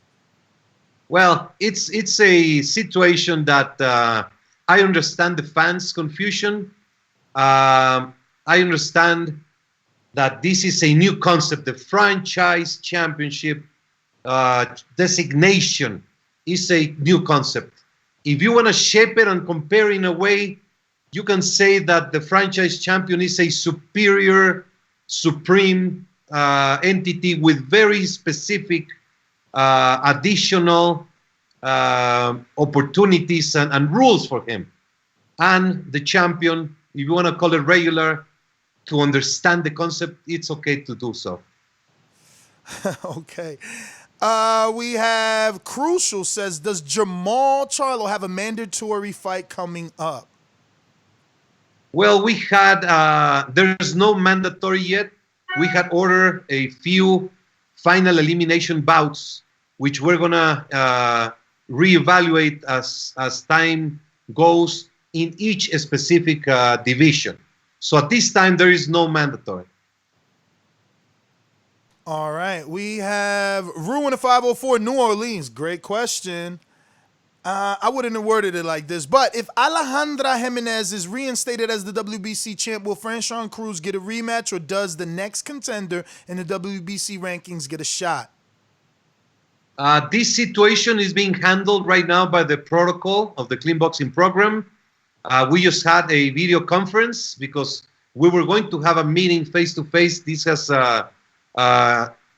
canceled that meeting. But Franchon Cruz is right now in the possibility of fighting for the title if she decided to do so, because Jimenez is suspended. Her recognition as champion is suspended by the WBC until we finish this investigation. It's like if you go to court of law, if you commit a crime, you get the opportunity to put your case into the court, and then you have a ruling. So to go back to the question, Franchon Cruz is sort of the mandatory. She's the only one that has rights in the division other than Jimenez. Ah, man, I hate to say this, but doesn't that sound a bit unfair that the person that didn't test positive has to fight someone else for the belt that she should be reinstated for? Hypothetically, if you do find Jimenez guilty, then Franchon automatically gets reinstated, correct? That is correct. The only reason why the WBC made an announcement to Franchon, if she wanted to fight for the title, she could, or just wait until the process is over. All right. We have, I don't know where Mr. Adore is from, but he just signed up to Patreon. Thank you for that. Rankings assist fans of the sport in understanding where a fighter stands compared to where their competition. I know you can only speak for the WBC, so that is why the question is framed this way. Why won't the WBC allow champions on other sanctioning bodies to be ranked in the WBC rankings? Great question. Great question. The WBC rankings are a list of fighters who are available to fight for the WBC championship. The boxing champions of other organizations, they are not available because they have their own commitments to defend their title. They are listed in the WBC rankings. They are acknowledged as champions, and the WBC accepts unifications. So, to be a little bit more clear, it would be unfair to have a champion ranked in the WBC taking a spot of a fighter who is waiting for the opportunity to fight because the champion has his own commitments to defend his title. I don't know if I made sense. Makes sense. Yeah, it makes sense. Carlito in the UK says, good morning, Mr. Suleiman. Errol Spence recently admitting to ballooning up to 185 pounds out of competition. If you're, in your educated opinion, how much should a fighter be above their fight weight out of competition? No more than 20% of his fighting weight. That is the standard that we have from medical research. So for him, it's just about the maximum where he should be out of competition. But 20% is a lot. Ideally, a fighter should walk around close to his fighting weight. These are things that are difficult to control. We're working with BoxRec to have a system in which the fighters must register their weight once a month. Just like you register anything, there's also already in BoxRec where you can register. And that way you can see the trend of each individual fighter. Is that going to be mandatory? Something that'll... Well, it's very difficult to get the 30-day weigh-in, 7-day weigh-in, 14-day weigh-in for world title fights. It's a challenge. Mm-hmm. So to get every fighter to put the weigh-in is a big challenge. However, this would be the greatest advancement for boxers' safety. If you have a fighter who is training and you see his weight, and then you want to contract him for welterweight, and you see that he's been 180, 185, 170, then you have a second doubts as a matchmaker to know if he's going to make the weight and if he's going to make it safely. Wow, that makes sense for fighter safety. Yeah, I didn't mean to interrupt. I just thought that was... But mandatory, we are, just like the clean boxing program, you have to enroll and have to follow certain protocol. We are putting together the weight certification of the top 10 fighters, which is basically we can do a surprise weight check. But it's a system that is being designed and implemented, but it's a big challenge to accomplish because it's not easy to keep communication from 166 countries. But that doesn't apply to the heavyweight then, right? No heavyweight, there's no limit. Doesn't matter. So, Mauricio, we've seen you, and by you, I mean the WBC, get involved in things where a fighter wasn't necessarily a WBC fighter. Hypothetically, or an example would be Vasyl Lomachenko. He only fought for the WBC once or never, and you allowed him to fight for it. So, can we get that situation with Terrence Crawford? It seems like that is the fight that the public wants, but it's a fight that, isn't happening for whatever reason. So is there a way where, because he was once a WBC champion, once a unified champion, that you can rank him in the WBC or try to mandate that unification? Terrence Crawford is a special fighter. He was a WBC super lightweight. Then he moved up to welterweight and went a different direction. I have spoken with him in person, and he says all he wants is to fight, unify the titles. We did an experiment with Adonis Stevenson and Sergey Kovalev. We stepped out of the rules. We used a rule to shape it into what happened at that time. So we mandated Stevenson to fight Kovalev, who was I believe, WBO champion or a couple of the other organizations champion. So you cannot mandate a champion against a champion because the other champion has commitments. But we did that mediating. It was agreed on. So we mandated Stevenson to do that mandatory. And we put a 50-50 split. And after they came out of the convention with that mandate, it dragged on for months, and it turned out that Kovalev used that order to negotiate a better contract with his network. At the end, they just left aside and went on and left that fight aside, which was a horrible precedent, and that ruined the continuity of the light heavyweight division and the mandatories. It took us 2 years to get back and Stevenson to be labeled as a champion who would not defend, but that was not his fault. That's a history behind. So for the WBC to order Spence to fight a champion of another organization would be difficult because it's not in the rules, and the trial that we did proved why you cannot order. We have no zero control over Crawford because he is under other organizations' agenda. If they are to come and agree on the fight, we fully accept it and take it over any other fight. But we had that experiment. It was a very disappointing situation. And unfortunately, we cannot order a unification. We can accept it, but we cannot order it.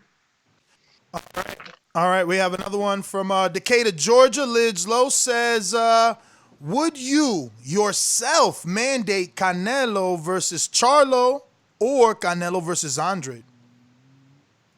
Canelo is the franchise designation champion. That allows him to fight and take on the best possible fights without having any obstacles. So Canelo has been consistent in fighting the best opposition. He moved up to super middleweight. He moved up to light heavyweight, knocked out Kovalev. So he's been very active and trying to fight the best fight possible. So he was going to fight Saunders May 2nd and then Triple G in September.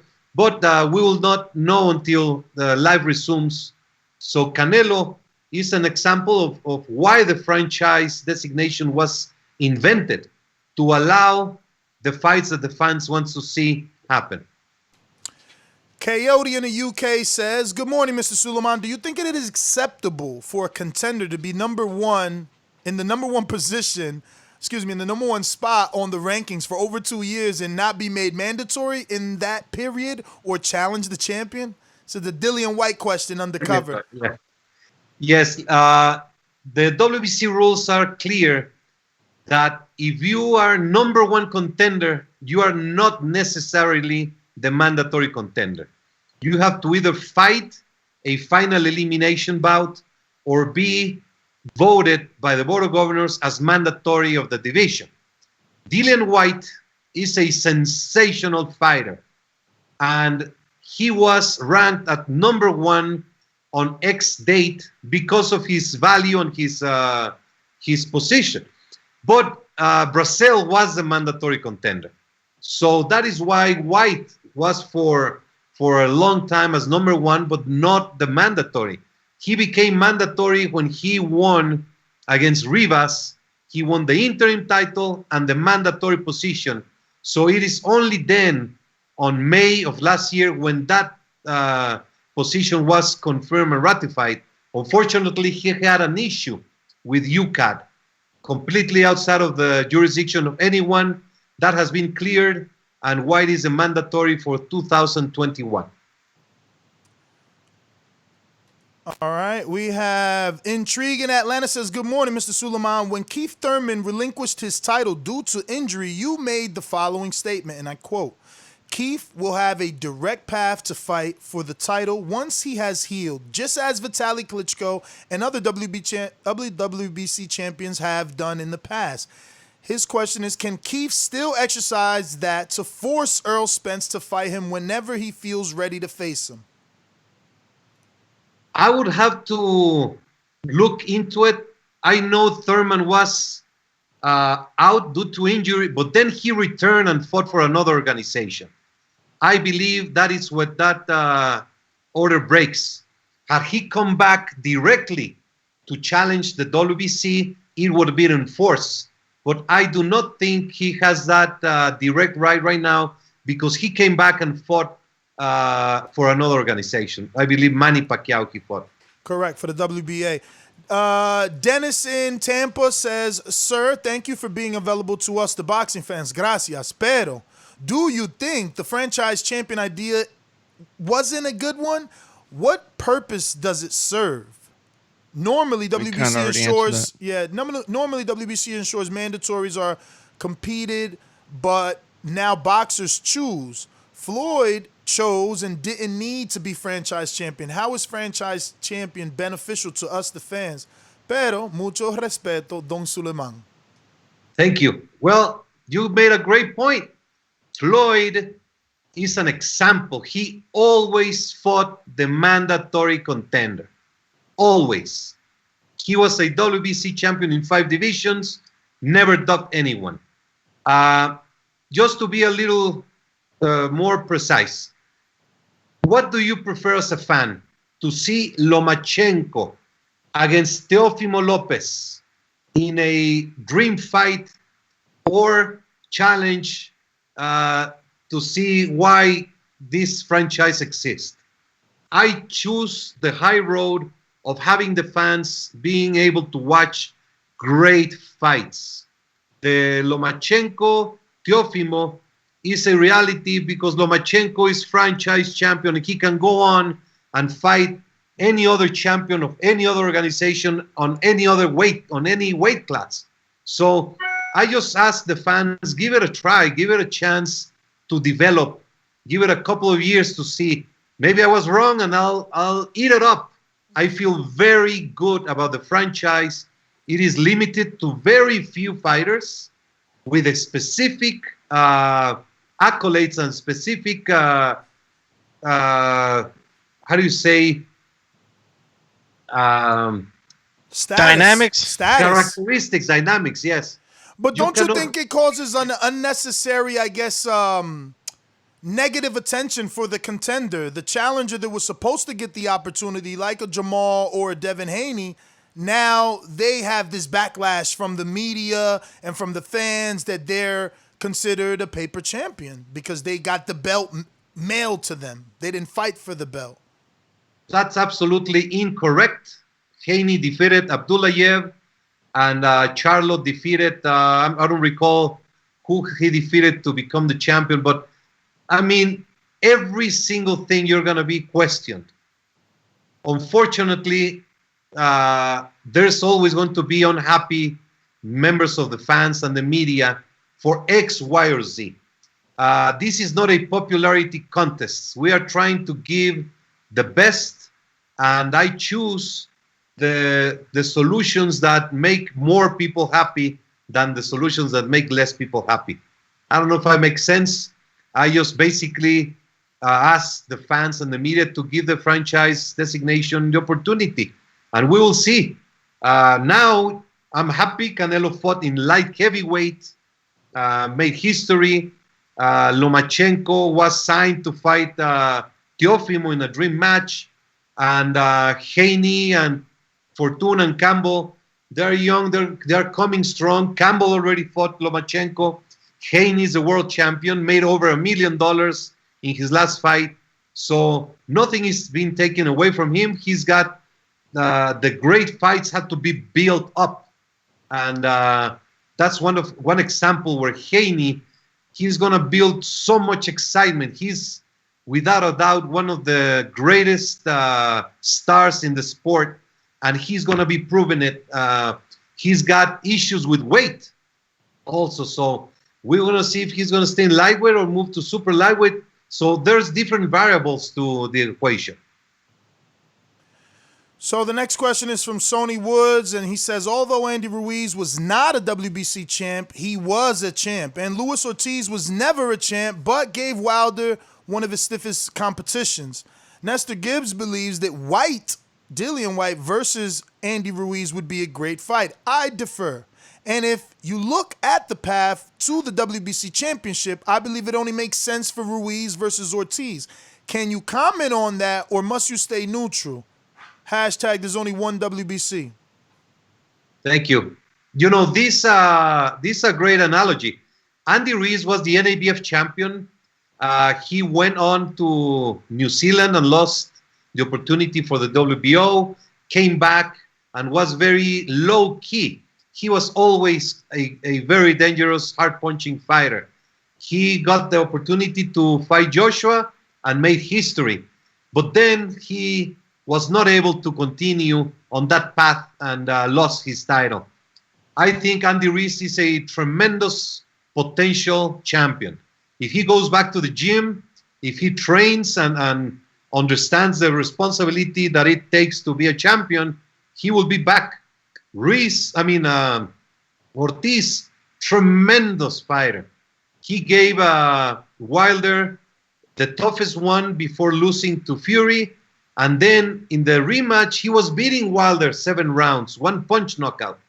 And I think Dillian Whyte is a tremendous fighter. He's my personal friend. He's our interim champion. Any fight involving those three is a tremendous match.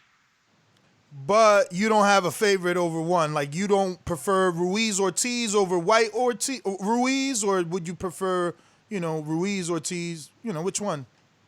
No, any of the 3 fights that could be made would be a sensation. Perfect. Israel in Oklahoma says, Mr. Suleiman, thanks for coming on the Boxing Voice, and bigger thanks for clearing up the 900-day Dillian Whyte wait earlier this year. When COVID begins to clear and you're next in Oklahoma, lunch on me. So no question, just happy you cleared that up. Thank you. But I do want to double back to that. Wilder has made many accusations that Dillian Whyte had opportunities to become a mandatory, that you had offered Dillian Whyte numerous eliminators. Can you go on record of any eliminators that Dillian Whyte was offered and didn't take? Because you just said his eliminator didn't happen until Oscar Rivas. Was anything offered before then? Yes, we had meetings. We had amicable conversations. We have disputes. This is back. This is finished. Now he's the interim champion. Now he is a mandatory. To go back and try to put excuses on either side is just a waste of time. We did meet many times. There were certain alternatives. I am very proud because Dillian Whyte refused to fight for another organization. He always said, I want the green belt. So that is a tremendous honor for us. And that's why I'm happy that he's a mandatory, and I'm just waiting that this goes back to normal and he can get the title shot that he has been waiting for. Stonebone Boxing in Colorado says, you have expanded the reach of the WBC Cares program, helping disadvantaged youth all around the world. My question is, what can we do to bring boxing back to the forefront in the black and inner city communities where baseball and football have taken precedent over boxing? Well, it takes leadership. It takes good people to make an effort and start doing tournaments. You can do tournaments, amateur tournaments, and promote kids to go and have fights in Mexico, in Argentina, Nicaragua, in some USA states. We have promoted those tournaments, and it's something that is very doable. It just takes determination and leaders to go out in the community and promote boxing with the kids. All right, we have Mr. 704 says, if clenbuterol is such a problem with the beef in Mexico, shouldn't all fighters fail for it instead of just a few of the top guys? Clenbuterol is a problem, and it's a tricky question because most fighters learned and took the proper nutrition path. But you cannot be blamed for having a meal at your home with your mom. That's exactly what happened to Vargas, Francisco Vargas. He was training in Los Angeles before his fight against Salido. Comes to Mexico to say goodbye to his mother, to go back to camp. And she prepared a broth, beef broth, his favorite meal. He had that for dinner. He had that for lunch next day. And then the collector officer came that next night, took the blood, and that's how clenbuterol was found. He had X amount of tests before, and then he did 17 tests prior to the fight. So it was shown with absolute. Now, WADA has changed the threshold for clenbuterol. They moved up that level where underneath is not a doping. So Canelo, if had that been test done today, it would not have been an issue. It's just like meldonium in Russia. Doping is a very complicated situation. There's a lot of information, too much that you have to analyze. I believe boxing is clean. There are a few fighters who have doped, and those who do will be caught. So we are doing our best to keep it as clean as possible, but most fighters want and are clean. We have Victor Banuelo says, we've lost a lot of big fights in the past. Mikey versus Loma, Thurman versus Spence, Wilder versus Joshua, etc. Will a fight between Canelo and Jamal Charlo ever happen? I think it will happen. And I think either Charlo could challenge Canelo in a very entertaining fight. I hope that it does happen, and I've been pushing for it. Let me be clear about that. All right, we have Stainless in Detroit, and only 3 more left. Stainless in Detroit says, TBV for life. Mr. Suleiman, the Boxing Voice for life. I met you at the Boxing Voices Appreciation Party in 2017. Thanks for still actively coming on the show and answering our questions, no matter how tough. And it always takes a little time, always takes a little time to explain to us, the boxing fans. I hope to see you at the next Boxing Voice Appreciation Party. And if you're ever in Oklahoma, lunch is on Israel. Well, I eat a lot, so it's going to be expensive lunch. But you should put those parties again. They're very fun to be with the fan, because I'm a fan. I'm really a fan. Before anything, I'm a fan. And to be able to talk and to share stories, anecdotes, and learn from others is just something that is great. And I love when the Boxing Boys puts this together. Thank you. We have George in Dallas-Fort Worth, Texas says, will boxing consider trading boxers from one organization to another, similar to football? It's a great idea. I think boxing needs to speed up to the current days.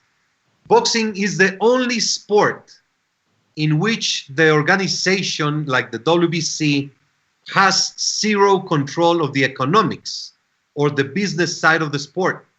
The NBA, the NHL, the NFL, Major League Baseball, every sport has a league, and they control the TV rights, the franchises that they sell as teams, and everything, the sponsors. So everything is controlled by that major entity, not in boxing. Boxing is individual. Every promoter has the business side as a responsibility, and the organization only does what is to medically and administratively sanction the events. So it's a different concept. Some have thought of doing like a draft from the Olympics, having a structure to have promoters being able to draft boxers. But then again, it comes back to contracts and the Muhammad Ali Act and the promoters having the exclusive of the fights. So it's complex, but that would be a great idea to do some sort of new, innovative ways of matchmaking. Definitely. We have just 2 more. One that it looks like you answered, but this one is from Harlem. Greatness says, good morning and salute to you and the WBC Cares program. In regards to Franchon Cruz being reinstated as the middleweight champion, it is my understanding that Jimenez failed 2 tests. So my initial thoughts are Cruz should be immediately reinstated. Can you give some clarity in the investigation? Thank you. Yes, Jimenez failed 1 test. When you do a doping test, your urine sample gets divided into bottles. A sample, B sample. A sample, B sample. So when the A sample turns out positive, you have to go and test the B sample. So it's the same test. She didn't fail 2 tests. In fact, she was negative in 4 out of 5. And that's one of the biggest claims that Jimenez has against the WBC and the Texas Commission, claiming that she was found positive on the weigh-in test and then negative on the day of the fight test. This is very legal and very medical, technical. It's a complicated, but we are going through the process. Okay, so I said one more, and 3 more people popped up. Up to you if you're running out of time. We have J-Mac in the New Orleans. It's something you answered. I don't know if you can add or not. We'll just give them a shout out. PDs in the sport of boxers. Wait, PDs in the sport give boxers an unfair advantage, but levels of positive testing for clenbuterol levels is acceptable, but still allow guys to have an unfair advantage. What's your honest opinion on that? My honest opinion is that we are not chemists. I don't know A from Z. We just have a protocol that is administered by the experts. There are substances that are produced by your body, and there are substances that are taken in. That's the difference in doping. But, you know, why they have different levels of some substances? There are substances that if you have the minimal, it's a doping. There are others that if you have a certain amount, it's no doping. That has to be asked to WADA, the World Anti-Doping Agency. But certainly we fight for clean boxing. We spend a fortune already on the clean boxing program. We did not have to do that. We do it, and we will spend more money and effort because we believe in clean boxing, and we believe in the importance to having the fighters come into the ring without any advantage, because this is not a game. If you dope in other sports, you break a record, you score more baskets, more goals. If you dope in boxing, you can hurt your opponent. All right. Ohio Runs Boxing says, is it true Aaron Pryor's son, Stephen Pryor, came up with the idea of the WBC trainer's belt? And was Kenny Porter the first to receive it after Sean beat Danny Garcia? Absolutely. Stephen Pryor, my dear friend, member of the WBC, he contacted us and explained how a manager, a trainer of the fighter, dedicates his life in creating a champion. And then the champion wins, and he's the only one that gets a belt. So he had this great idea. My father had thought in the past about doing something for the trainers, but it was him. He gave us the idea, and then our team came up on the design to do it like a towel, because that's any trainer, you think of a boxing trainer, you think of a towel. So it's a beautiful piece, and those who crown a WBC champion get a WBC trainer's belt. That actually is a very I really like the trainer's belt. Even the little cutout for the neck, it's very unique, to say the least. I have 2 more, and that's it, and they're going to be combined as one because they're the same subject. So Big Face and Rav Chan, he says, first one is, thank you for your time. I have one question. Do you think the WBC is crossing the line when they say they need to investigate Devin Haney for his comments and Wilder for his comments? Okay, Haney obviously is the, white boy comments, and then Wilder was the death in the ring comments. So he says, do you think it's crossing the line when you want to investigate them for their comments but do nothing? But nothing is said about Fury's quote-unquote glove gate. So the other one is the same thing. Ness, please ask Suleiman, what's his thoughts on the glove gate conspiracy? Does he think that Fury cheated? Okay, first, we have a code of ethics that rules the behavior inside and outside the ring. There's very thin line between comments. It's very complicated. So when we had a Devin Haney situation last week, it was very clear. I talked to him.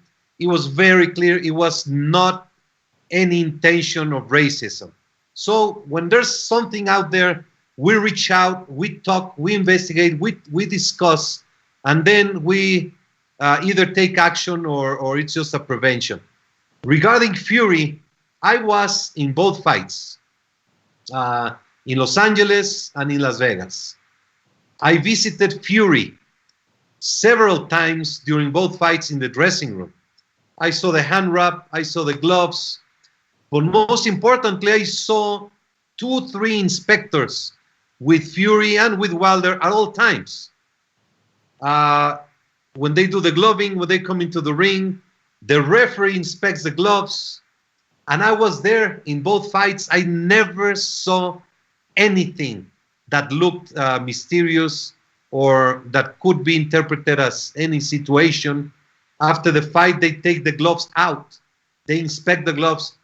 I see as virtually impossible to have had a situation where there was a mismanagement or manipulation of the gloves. Well, Mauricio, I know you've been on with us for almost an hour. I want to thank you, obviously, for your time. Thank you once again. If you have any social media you want to give out, do so. But we just appreciate you. Thank you so very much. We have the WBC platform on Facebook, on Twitter, on Instagram, at WBC Boxing, and my own it's at WBC MORO, WBC Moro. And I'm thinking to do a little bit of TikTok. What do you think? Oh, you want to go TikTok, huh? You gotta go bust out the dance moves, huh, Mauricio? My kids all day, they're on TikTok. Jesus. Yeah, I know. It's Mauricio, before you leave, Ness, hold on. I wanted to show you, this is a coincidental moment. You being on the show, us being on lockdown. And I don't even practice this kind of medium with this art, rather. And I created this while on lockdown. It's not complete, but it's the aesthetic of the WBC belt. I enjoy it, as well as the Ring magazine. I know it has nothing to do with you, but I chose to draw the WBC. It's not complete, but it's professionally done by myself with acrylic and oil painting. I wanted to share that with you, brother.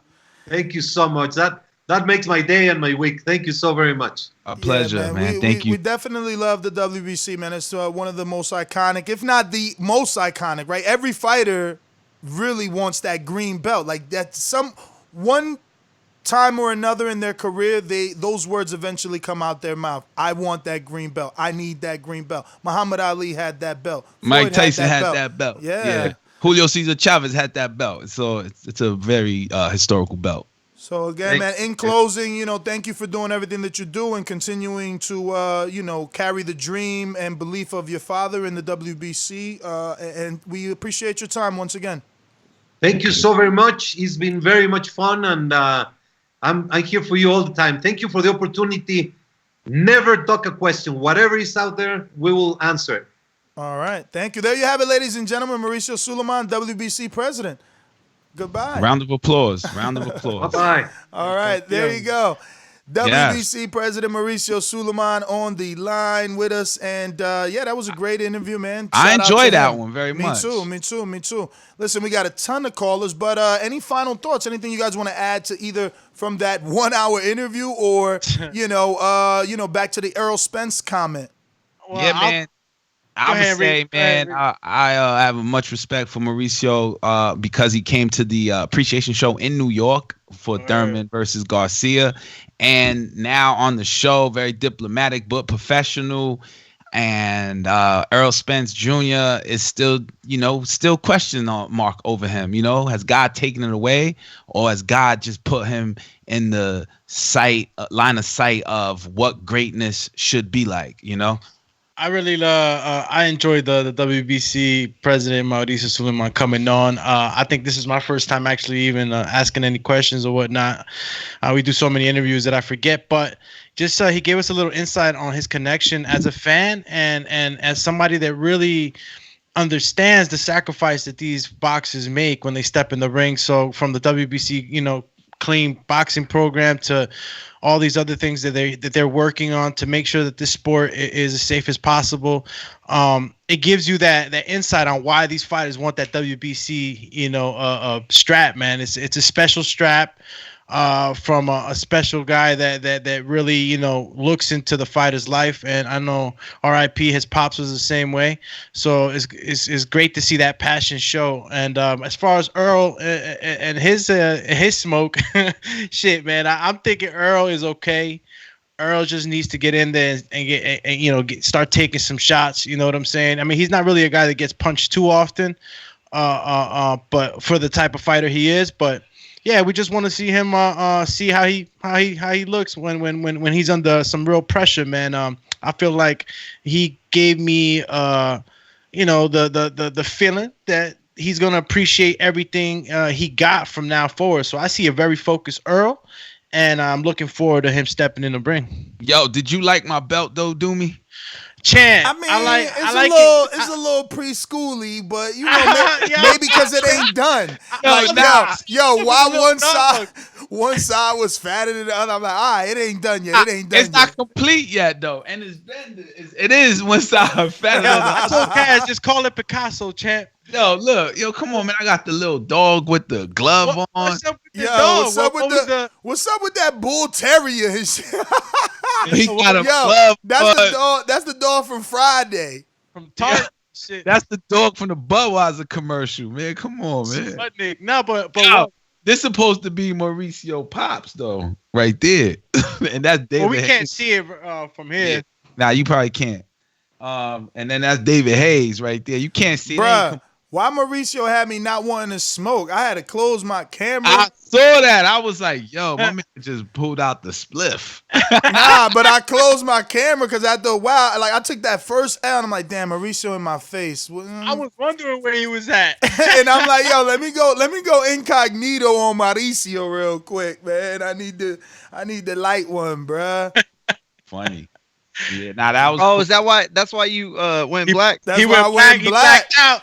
That's why I went black. That was my thought. Yo, listen, man. I fuck with Mauricio Long, man. Like he's official, and it's always good to show respect. You know what I mean? I wasn't that much of a respectful guy coming up, so I'm trying to learn from my past mistakes. You know what I mean? And I don't know. I've never done that, but it just felt weird, and I'm like, let me go dark on him. He knew. Yeah. He knew because if he saw it and he's dark, he's like, but it could look like a Newport. You know what I mean? It didn't look like what you think about that? It don't look like a Newport. It does, but he could have. It was so quick. You're right. Yo, I've seen people that have dark color cigarettes, like the chocolate color. I never tasted them, but like. Yeah. Al Capone's and shit. Yeah. So let's go out to these callers, man. Let's open it up. Want to thank everybody rocking out with us. If you haven't done so already, hit that thumbs up button. It helps with the visibility of the show, helps us grow. Remember, we're here because Patreon is on a maintenance. They're doing some maintenance. Luckily, I mean, it might be over now that I think about it because people definitely asked the questions. I didn't even think you were going to be able to ask Mauricio any questions because of that. But anyway, you know the number to call in, 1-425-569-5241. Press 1 one-time. Voice your opinion right here on the Voice of the People hotline. Don't forget, add Nestor Gibbs on Skype to be part of the conversation. Remember to rate us 5 stars on iTunes. These calls are brought to you by El Camino Electrical Services, experts in electric vehicle charging stations. For consultations and turnkey installation, visit us at elcaminoelectricalservices.com. All right. Let me go out to Decatur, Georgia. What's going on? Got your question answered, champ. Lids low. What it do?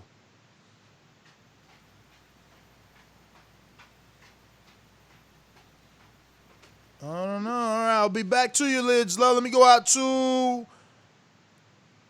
Antonio. What up? Think that's Sunny, right? He dropped off. We going to Brandon, Cincinnati. Talk to me. Hey, good morning, fellas. Morning. What's going on? Man, not much. Just hanging in there. Yeah, that was a great interview with Errol and Steven Jackson and Matt Barnes. You know, them some real cats. and they got a way of probably making other real cats feel comfortable around them. So, he was able to answer questions from a real standpoint. It ain't like when you got Dan or one of these reporters that can't really relate to the us, reporting him. So he had two real dudes interviewing him, so he was getting good, genuine answers. So yeah, it was a good interview. Errol said some good stuff. He admitted to the mistakes. Said he's gonna right the wrongs and get back in there in the lab and be better than ever. And that's what I want to hear, man. Better than ever, more focused Errol, make for some better super fights. But yeah, keep up the good work. All right, That's my Brandon. thoughts. Thanks for calling in. We going out to. Yo, you shut down Blog Talk? Yeah, I'm restarting it. Okay, It was freezing good, on my good. end. Stonebone, Colorado. What up? Good morning. What up? What up? Yeah, man. Good. Oh yeah, good interviews, man. I guess I've been thinking about opening up a gym or something, man. I guess I'm gonna have to go to the community and tell the kids, man, come to the gym, man, and start some tournaments or something, man. I want some of these kids to stop wasting their time playing football for a couple years and then get their leg broke and get kicked out of school, man. At least boxing can give you a little more life, give them a little life principles, man, to help them out. And listen, Earl cannot be the prime Mayweather. Mayweather from 135, 140, 147 beats him. I don't know if Earl beats a prime Cotto, a prime Mosley, or a prime De La Hoya. Them are the type of people he needs to be talking about beating. He might beat 42-year-old Floyd, coming off this car wreck, but not the old guy. Not that guy, not Pretty Boy, not the one who, listen, Earl versus Floyd is what he did to Corrales. It's going to be a flat-footed guy that's strong puncher, tall and lean, and he going to cut it. All right. What up? What up? No, Floyd was that guy. I'm telling you, a lot of people gonna have problems with anybody saying that they would have beat Floyd. Of course, man. It's like the Ali thing. You know what I mean? That's exactly what I was They don't about to want say. that. It's They like don't the want Ali that. thing. Yo, I think the Ali topic made it to Layla Ali. She posted today a picture of her father, and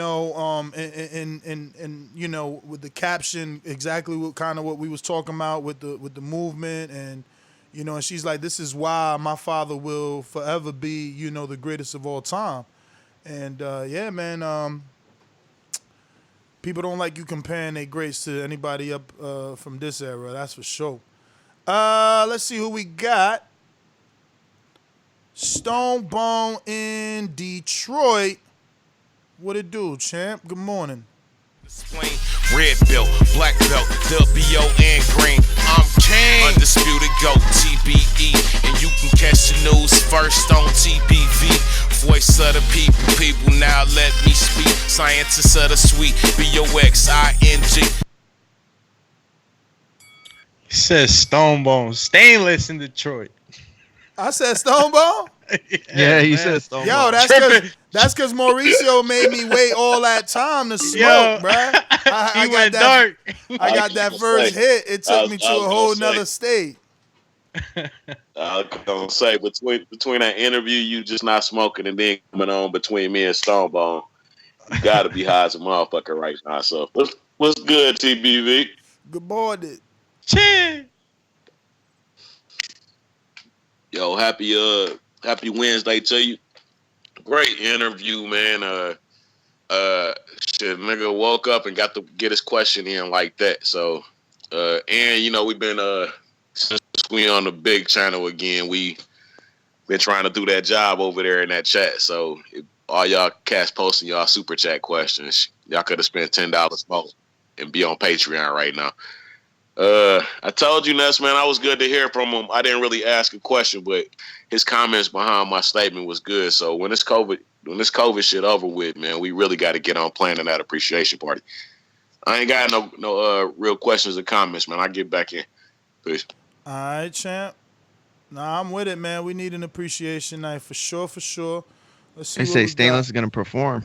Nah, listen, and that's what I'm saying. In the past, I was trying to hire a comedian and all that. Now we got so much in-house talent that we could have a talent show as, the entertainment for the appreciation night, you know what I mean? Then you be rapping in front of Mauricio.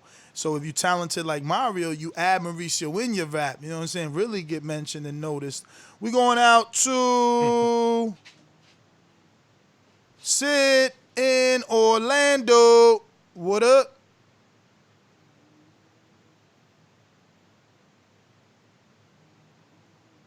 Just listening, going once, twice. All right, we'll come back. Oh, there you go. There you go. What up, champ? Yeah. Oh man, not much. Trying to take it off speaker. Fuck. Oh my bad. You good? You good? One second. Yeah, hello. What yeah, up? so I think that was a good interview with Suleiman coming on. I think they need to just get that girl franchise her whatever her name is. They need to give her belts back. But what else was I about to say? Oh yeah, and about that Spence interview, I ain't hear it, but I mean, if he talking positive and acknowledging his wrongs or whatever, can't wait to see him get it right, so we could keep the show going. And really, that's all I got, man. I'm out. All right, yeah, man. It's funny he brought that back up because that's the biggest thing that I took out of it. Like, wow, he's acknowledging all the stuff that we talked about. Like, he knows where he messed up, and he's trying to get it right. And yeah, man, I'm feeling this version of Spence, but again, playing devil's advocate, them Crawford fans, they happy because they like, well, Crawford stayed in shape. We ain't got to worry about none of this. It looked like Earl playing catch up. You know what I mean? But we're going out to Arizona. Bond Boxing. What up?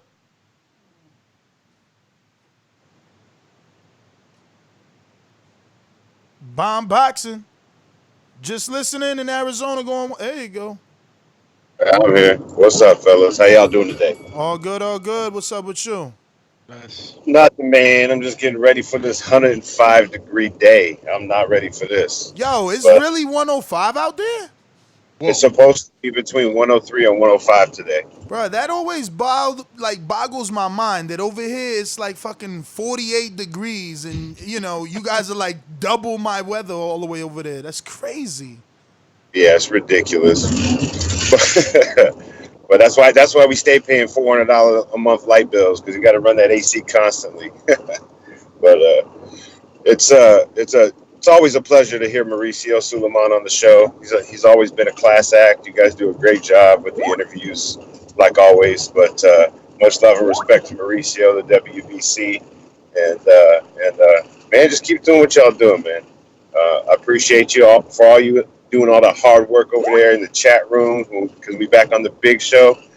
Man, I know you feeling it. But I got love for y'all, man. Keep doing what you're doing, and I appreciate you taking my days to the next level. I'll talk to y'all. Appreciate you choosing us to listen to in your ear, man, while you're at work, man. A lot of stuff to listen to out there. We appreciate you guys taking out the time to rock out with us. Remember the number to call in, 1-425-569-5241. Press 1 one time. Voice your opinion right here on the Voice of the People hotline. Shout out and good morning to my mastermind, Gil, Castle Hill Gil in the BX. What it do, champ? Good to see you in the chat, man. How are you? Let me see. We got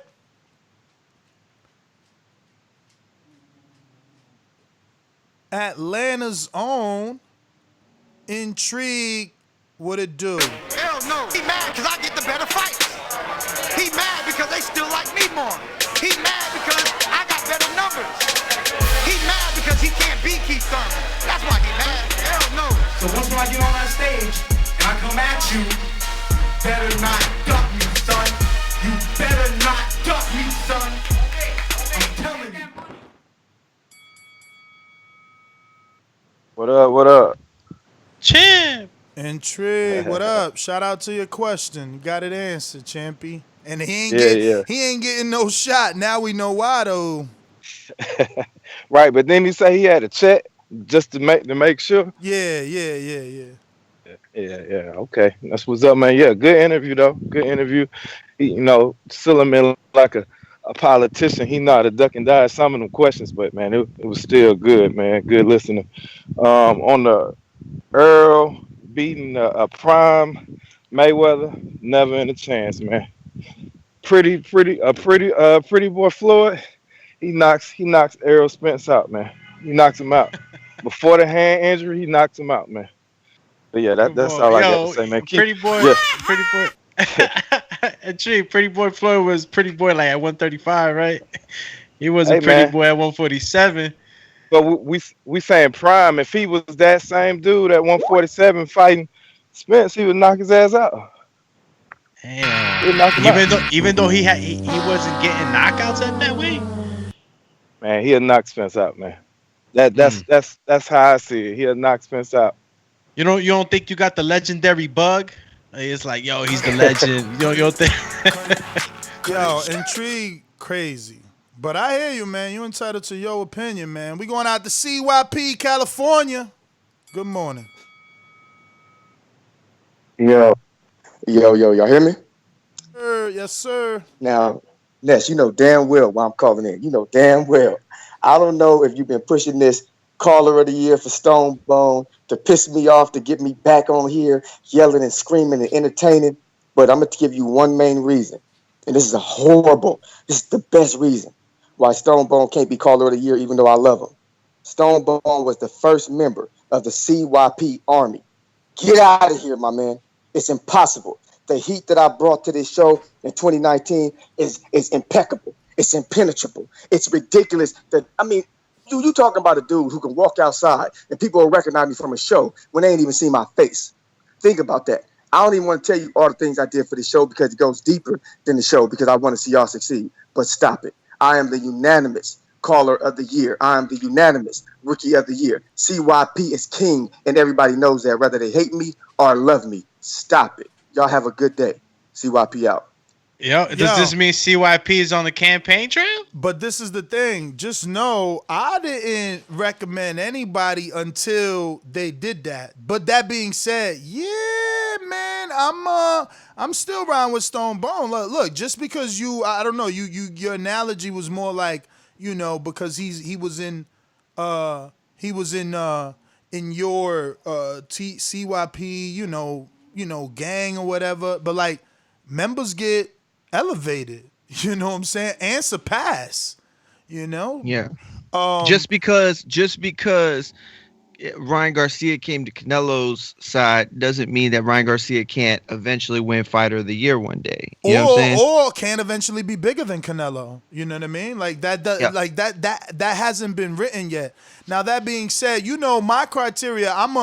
I'm a boxing junkie, so my criteria isn't just energy, which I've always appreciated your energy. You know that, but I like But now thinking about it. Look, first of all, someone got to nominate you. CYP has some knowledge too. I was about to just say that because I was going to go down the Stonebone route, sticking to the script. But, CYP brings a lot of facts too. But again, someone got to nominate you as, you self-nominating, kind of like Brandon did. But then Brandon was vouched for. So, hey, you self-nominated and maybe someone will vouch for you too. I think it's an interruption in the campaign. We had two candidates. Now we got a third runner. Yeah, and now we got a I don't know. Now we got a third. And it's like I said, look, the official voting isn't done until the party that Mauricio Suleiman takes place. I mean, the party that Mauricio Suleiman was talking about takes place and the stainless takes place. So, we'll announce that date and it'll be, 6 months out or something, 3 months out. And enough time for the people to get their votes. Absolutely. Then we'll do like a 90-day vote and allow everyone to really pick who they believe is what, That being said, going up the line, let's see, we got Caesar in Vegas. What up, champ? What's up, TBE? Morning. Yo, can you hear me? Loud and clear. Yo, man, great show. Great show. I really enjoyed that interview with Mauricio Suleiman. So what is up with the maybe I'm not too educated on this, but how is Errol going to get permanent teeth if they're knocked out? Like, would you just get dentures? Like, would he just not wear anything? Well, they're definitely going to That's what I was confused about. Surgery, too. bro. They're definitely going to be fake teeth, but they're gonna be permanent. You know what I mean? Meaning that like they in his mouth. You know, They go in. They go into Like they're screwing him into his yeah, bone or something. yeah, they screwing him in. That's why he got posed. Like they not doing just Invisalign cap because he can't bite with that. Like some people got the gold teeth, Yo, some man. people got the overs. You know what I'm saying? Like he's actually getting them put in his mouth permanently. You're gonna have like some extra strength titanium teeth in there, man. Nobody gonna knock this guy out. Iron chin. That's all I was wondering. It's gonna be like a made of, RoboCop in there. Iron Yo, chin. that'd be cool. Iron chin Yo, but Earl. hey, great show, guys. Great show, man. You guys make my day every day. Just want to congratulate you guys again on a job well done, man. Have a great day. TPV for life. Appreciate it.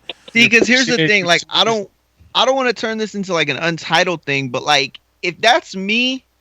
And they got stuff like new stuff like technology, like medicine, right? Like I want some crazy teeth. Like I want something that like or some shit. Hell yeah, like adamantium. Or Adamantium, something, you know y'all terrible, man. like what's Captain America's shield made out of? Like I want that. Vibranium. Yeah, I want some vibranium. Yeah. Like we were talking about the other day. Like if you're gonna get like replacement knees, like you want some knees that are like, you know what I mean, inside the truck that just boom. Yeah, hell yeah, right? Yeah, but I'll tell you what though, I can't call it. Yo, let me get to.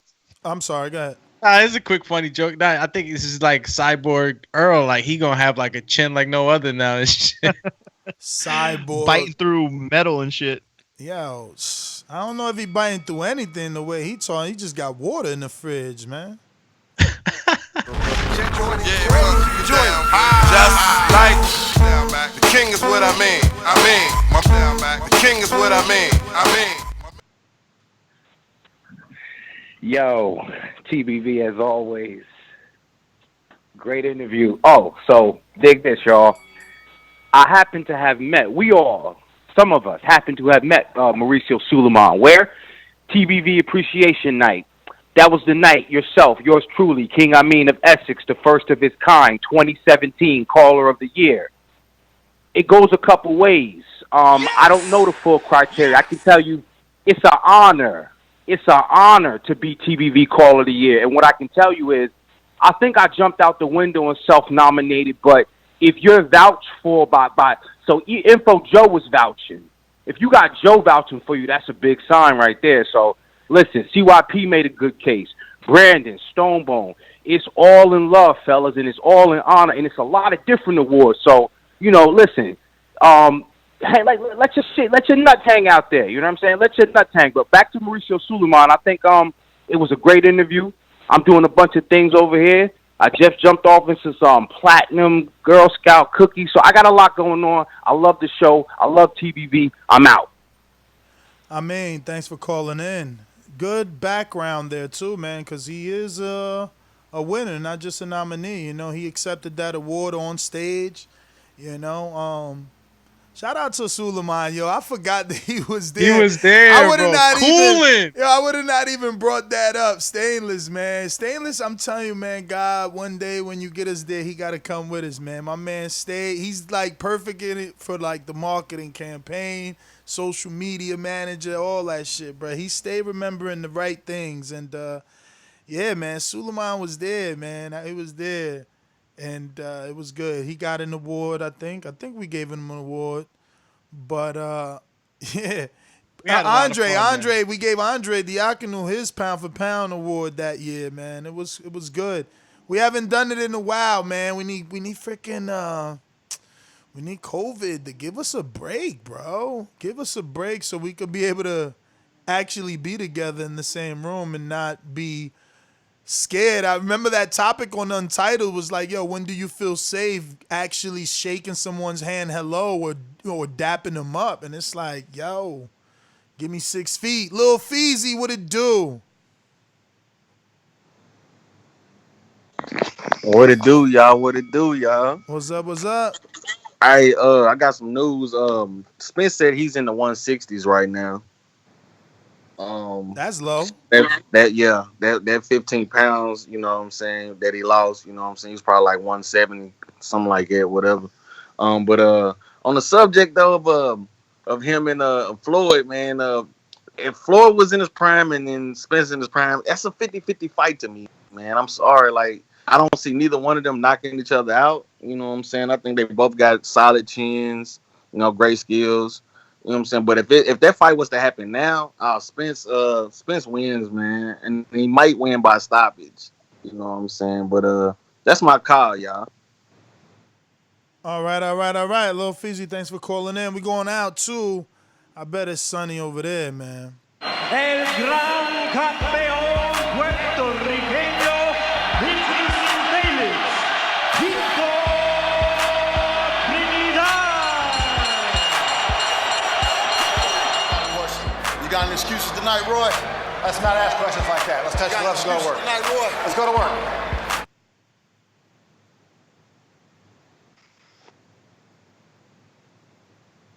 Keem, you there? Keem. Yeah. Can you hear? Yeah, we hear you now. What's up, brother? Hello? Good morning. Hello? Oh, all right. What up? Good morning, y'all. Good interview with Suleiman. Great Errol Spence interview too, man. Not all the smoke. I like that podcast a lot. I'm a big basketball fan, so all they really talk about is NBA and weed. So to hear them have a boxer on and have them talk like candidly like that, you know what I'm saying? Kind of, I think it is like what Brandon said.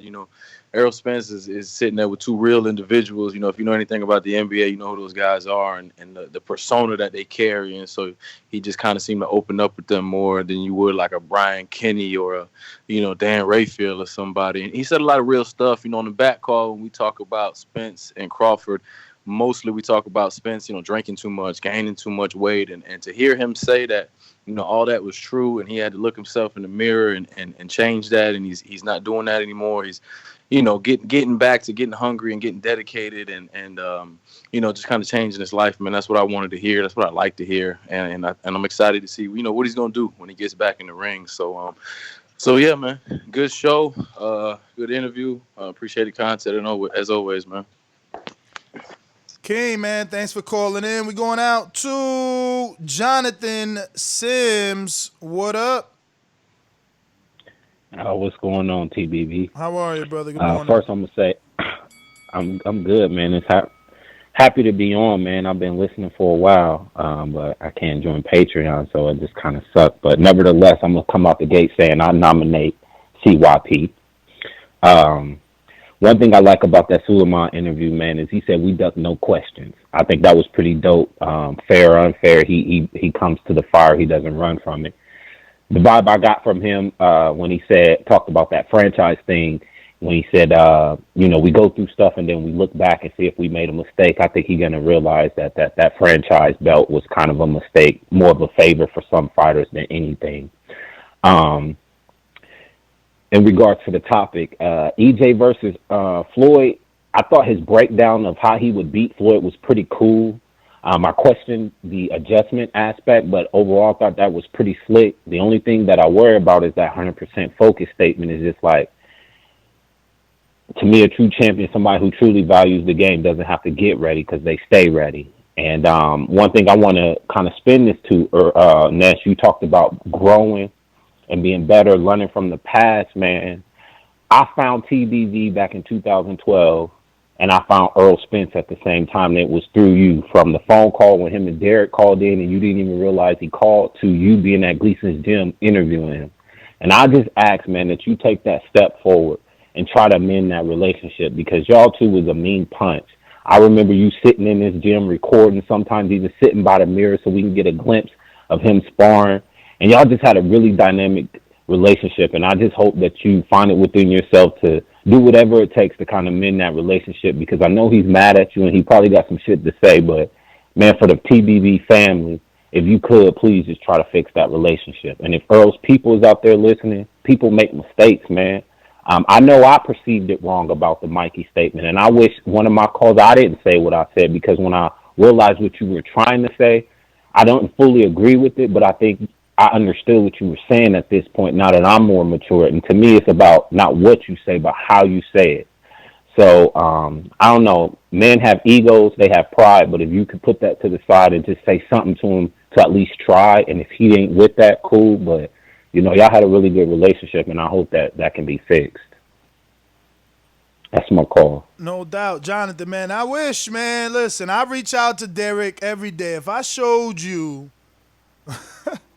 if I showed y'all, man, y'all would think that, y'all be like, let it go, man. Let it go. I am persistent. I reach out to Earl too, and Crawford and Derek. We were good with them, man. We went that time, and very cool dude. I think highly of Derek. You know what I'm saying, and his trainings methods. I mean, I don't know. It's just crazy. Yeah, I mean, look, man. I'm willing to do what needs to be done. I think I've been trying to do that, man. So hopefully from your lips to God's ears, it gets to Earl and we have that opportunity. We going out to New Orleans. You know how these bitches is in the sport. Total disrespect. Kid has no class, no style at all. I'm a gorilla, I'm a dog. I'm a dog, I'm a gorilla. The smartest thing you can do is to stay away from Derek. It can't be the boogeyman if I'm chasing him. You want to bet? You bet 100,000 on that. Let's bet $1 million. Easy. Let's bet $1 million. Yo, good morning. Morning. That Brandon, man. That Brandon's that call of the year, man. I just can't get enough of his calls, man. I got Brandon for call of the year. I think I heard some other guys try to nominate themselves. I don't even remember their name, man. With that being said, the Errol Spence beating a prime Mayweather, and I'm not on no Mayweather bug shit. I'm just not high in Errol's skill set like a lot of people give him.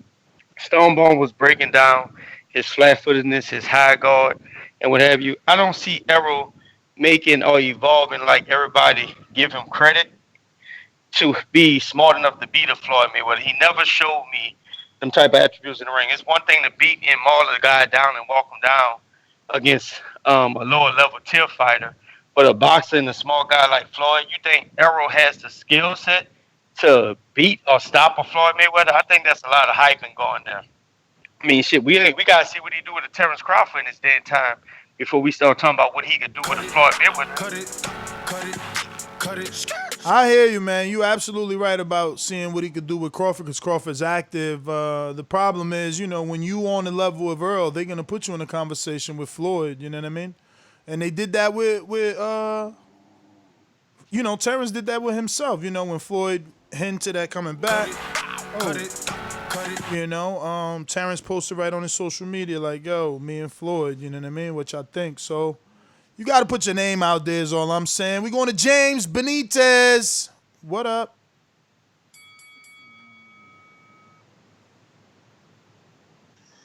Yo, Ness, I just been listening today, man. I'm working on the work project, man. But end of the day, it's been a good show.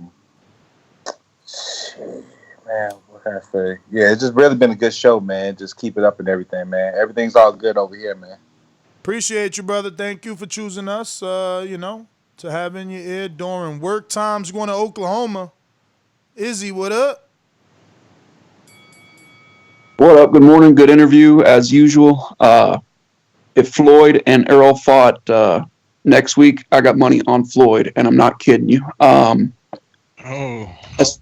As far as CYP, come on, man. This is Gary Russell or something coming in here once a year, making an appearance.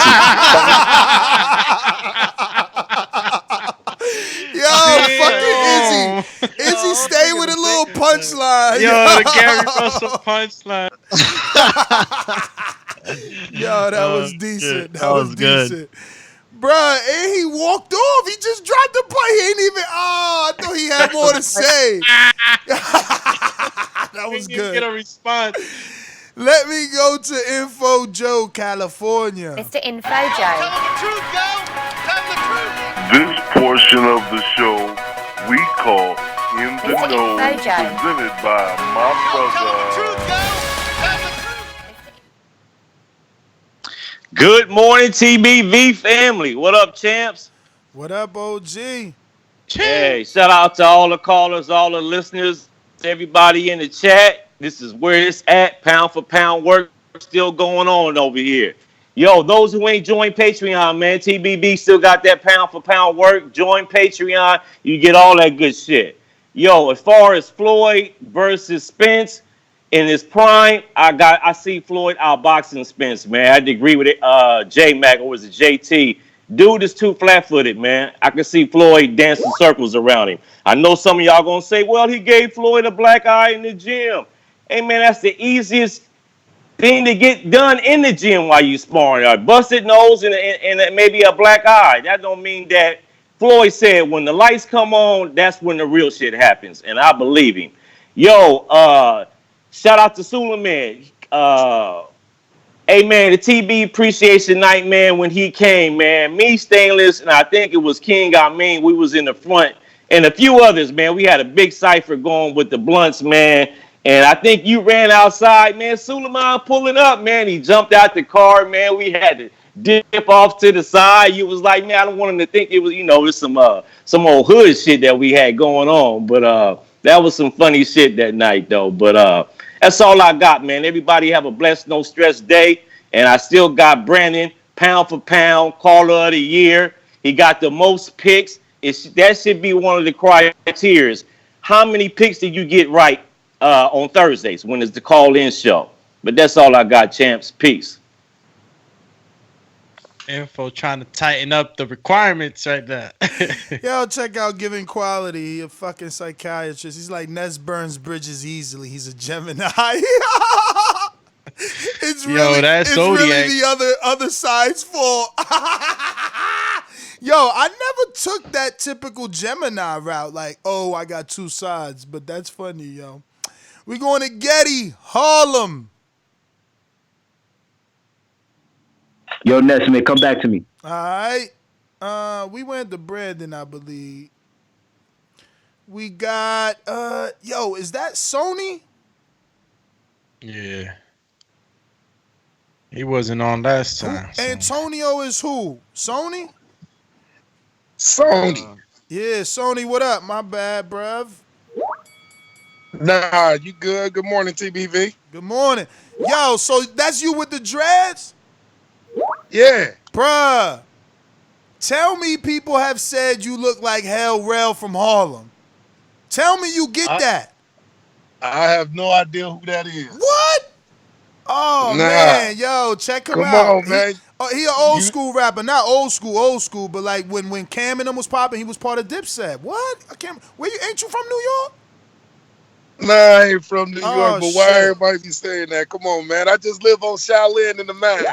Oh, because I always hear you talking about Wu. I thought you was from, one of the boroughs or something. Staten. Nah, only in the mine. I hear you. Hey yo. Let me burn with this. CYP, I gotta say I apologize, dude. Even though Izzy caught you with that Gary Russell. Yo, that was funny. That was funny shit. Hey yo. But CYP is a good caller, but Brandon, he got that longevity with the calls, plus his picks be on point. So I gotta represent for my side. And hey Ness, a couple ideas. When y'all do that appreciation night, why not do a MC caller of the year? And I think DBX put it in the chat. He was like, why not do a chat of the year? So that's a couple good things. And a question about Suleiman. Hey Ness, in the panel, let me ask you guys, let's just say if they got a fight between all the sanctioning bodies, like AJ's belt at WBC, does one sanctioning body takes precedent over the other when it comes as far as with the stipulation of the fight? And I'm gonna leave it at that. Holla at y'all Friday. Peace and love. Mandatories, right, Ness? That's when. I was a little bit lost on the question. He said when multiple sanctioning bodies on the line, does one take place over the other? Yeah, like if I'm holding the WBC and the WBA, what, and I got to fight for one or the other. Like who says? They always negotiate though. They always like look, Suleiman, goes to Earl and he's like, look, we need you to defend the belt. And then if Earl's like, look, man, I got Daryl Peoples breathing down my. Oh shit, yo, this is some fucking movie shit. You good, brother? Bro, I dropped the, my.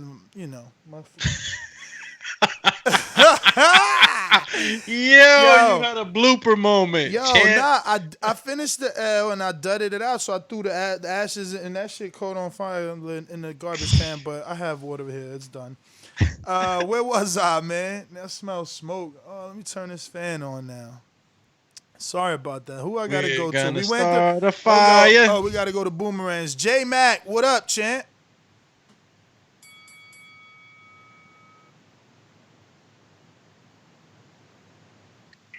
Yo, can you hear me? Perfectly. Yeah, that Gary Russell comment was hilarious, man. Oh man, that shit was funny. I'm sorry, that shit was funny. I wanted to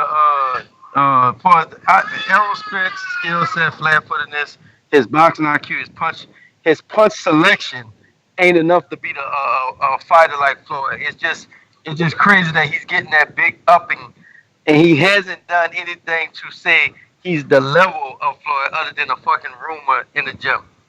Great interview with the WBC president. I like how he answered my question. You tried to duck it a little bit, Ness, in the beginning, talking about it was the same thing, but it was an actual different question. And I had one more thing I wanted to talk about. Oh, shout out to Jay and Benitez. We talked on the phone yesterday. That was a big misunderstanding. And we cleared it up, and we spoke on the phone. I forgot I was supposed to say that, but I'm going for. Yo, so I say this, man, because obviously y'all forgetting this, you know what I mean? And let this be something that y'all remember when it is time to vote. It's like I give credit to Eddie Reynoso for Canelo, because that was his first fighter. He made him homegrown from the bottom to the top. That's his work. CYP, y'all might not like it. Y'all might not want to hear the truth, but the truth is, and I'm still voting for Stone Bone, but the truth is, no one has ever been a triple rank. That was bestowed upon him by multiple other boomerangs. So what that meant was that two separate people at one point wanted to hear his call so bad that they paid to have him get an extra call outside of his normal call. So that is like an accolade that you can't take away. That's like unifying. That's like being undisputed when it comes to calls. Like that's a merit that has yet to be given to anyone. It was done only for, like, I was like, yo, that's not even, I didn't even like that shit. I'm gonna be real. I never liked it. I don't like that people give it, but what could I do? At the end of the day, they choose to use us for their entertainment, and if they entertained and want to be entertained by a certain, why don't you like it though? What does it matter to you? What does it matter? Well, I mean, maybe because I feel like you should be doing that. If you want another call, it should be you. But again, it's like I also feel the person that's paying. It's like, bruh, I don't want to call, but I want to hear his call, and that's what I'm saying. That's an accolade that you can't overlook. Yeah. Picking the right fight is important because this is a boxing show. But it's no different than we boast about Ryan Garcia's and Javante's who got millions of followers. If you're popular enough to have someone open their wallet, and we all know what a boomerang costs. You know what I'm saying? Like, you got to respect that accolade. That's just straight up and down. Now, look, that's one box. So it ain't like he can't lose, but that's a box.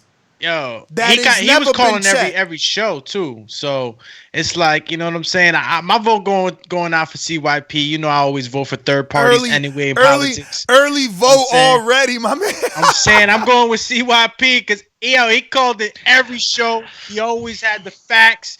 He was on the chat. Disrupting everything. You know what I'm saying? He was everywhere, man. See, but like, this is my thing. Like, I wasn't. Okay, I know CYP. Obviously, he's been around for a long time. I know he's a great caller. I know he's the man. He is. I've been knowing CYP, but I wasn't around last year, so I can't speak to the veracity of his calls. You know what I'm saying? But what I can say is that if we're giving out a award for like a calendar year, you know what I'm saying, like 2020. Then my man Brandon's got my vote. You know what I'm saying? Like right now, as of 2020, I've been here every day, with the exception of from March to April, 4 episodes, and one of them was a Saturday.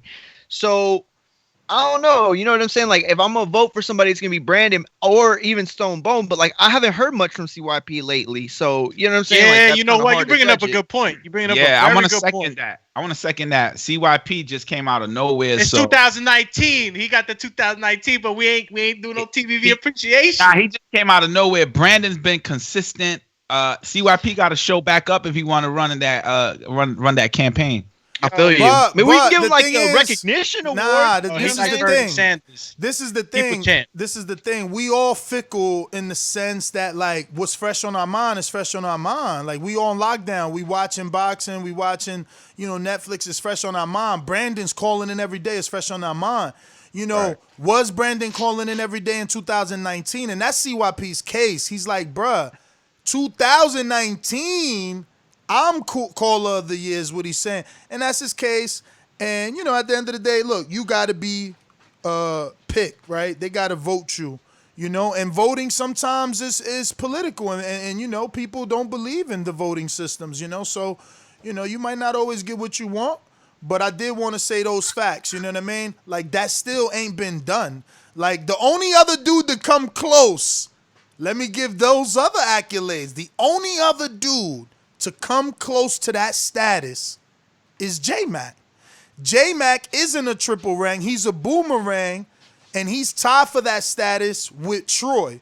Troy and J-Mac are boomerangs that are donated to them by higher level Patreons that enjoy their call so much that they give them their boomerang status. So, J-Mac is of that cloth, but he listen, I'm about to kill J-Mac. He gonna be so mad. Yo, J-Mac, you Earl. CYP is Crawford. And I'm going to tell you why. Because you ain't move out your division. You only got belts in that division. You feel me? So you only got one boomerang. CYP, triple ring. 3 division, Mario. Stop trying to smirk and look for a way to help J-Mac and Troy. No, I'm asking you to explain. Explain yourself. 3 division. Look, one call, the call that CYP gets on his own. Then another Patreon said, yo, fuck that, $40, I want to hear CYP. Then a third Patreon said, fuck that, $40, I want to hear him for a third time.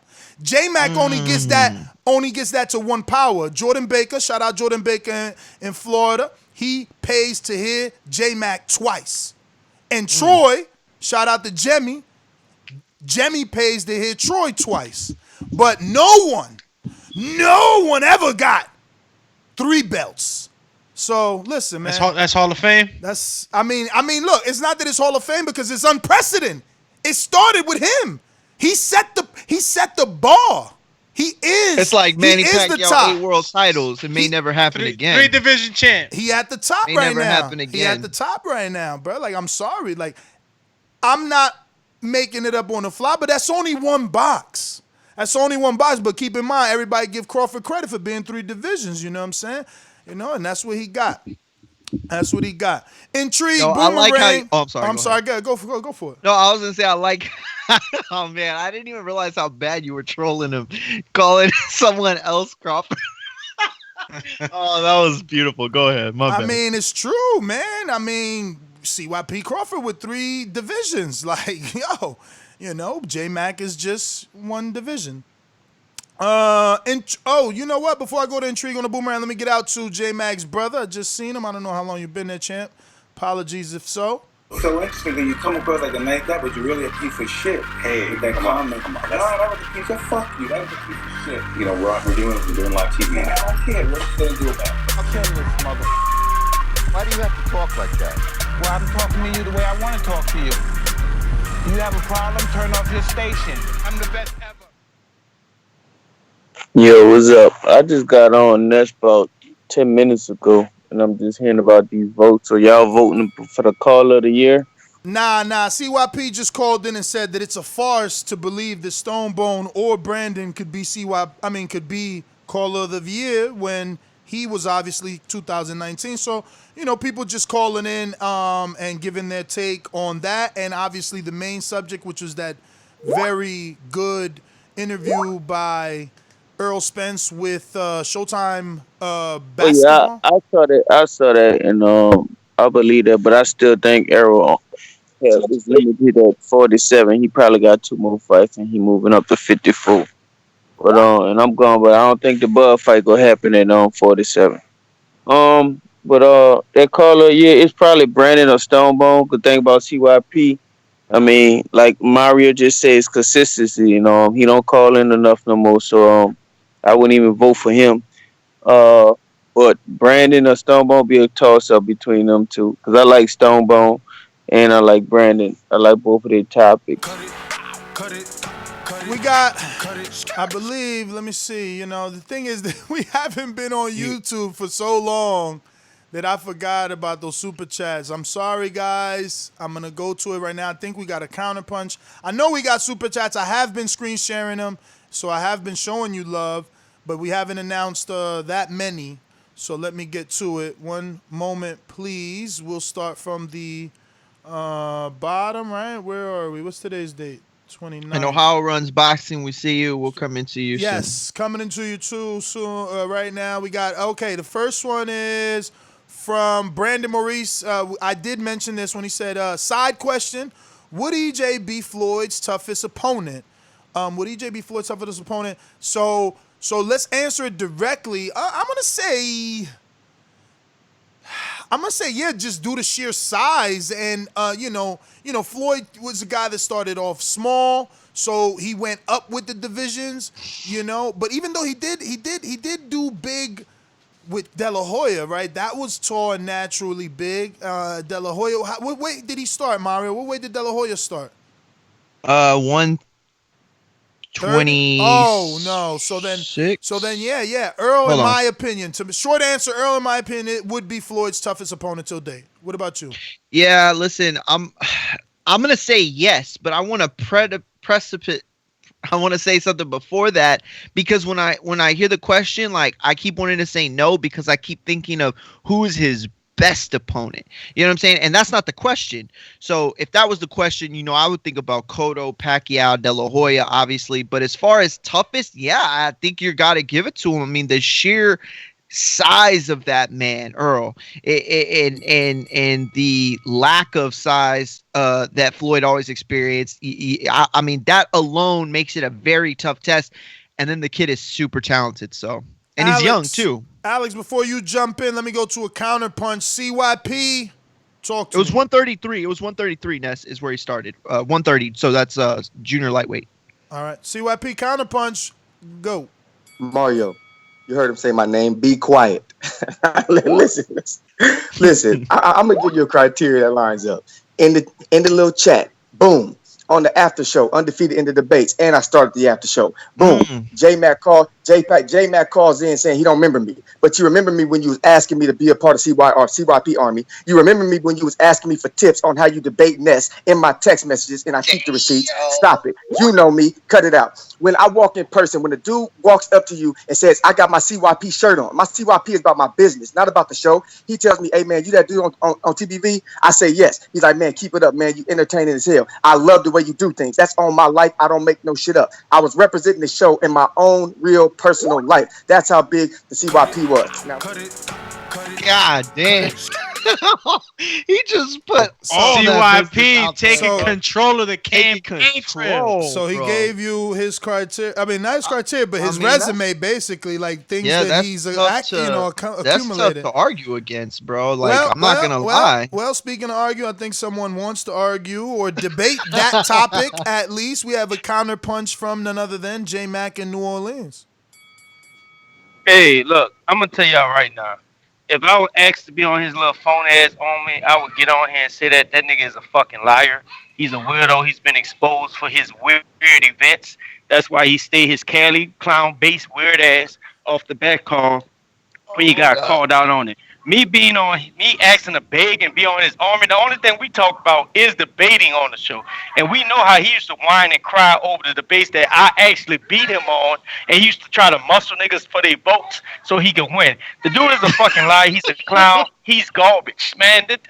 Me begging to be on his whack ass. Look, I got my brother on here. What the fuck I'm gonna be trying to affiliate myself with that clown ass nigga? He the one that got on this show and said, "Oh, Whoa. 45 seconds. Hey, No. Hold that up. went exactly like I thought it was going to go. 45 seconds. Remember, it's 45 seconds, so I'm definitely not cheating anyone. And that being said, hey, J Max, see, J Max a Patreon. So look, remember, we not on Patreon, champ. You got to be easy with the profanity, or they will, do away with us. He trying to say that my candidate CYP is the Suge Knight. Your candidate? You voted. I got CYP. Oh, that's right. That's right. That's right. I did hear you say that. Apologies. Wait, really quick. I'm sorry. These counter punches. That's what they invented. If you don't know what a counter punch is kind of a boomerang, but a little more, because boomerang's only 1 second call. Counterpunch, you get to come right back like a counterpunch. So every time CYP says something, J-Max says something, and I don't know what sparked up JT, but JT want a counterpunch. What's going on, champ? Go. Look, ain't no sparking up over here. I mean, I heard some facts. I wasn't even calling back the counterpunch that. I mean, I was talking about my brother. My brother was talking about flat-footed Errol, but I just watched Hank London and Terrence Crawford fight. When he fights southpaw, he's very flat-footed.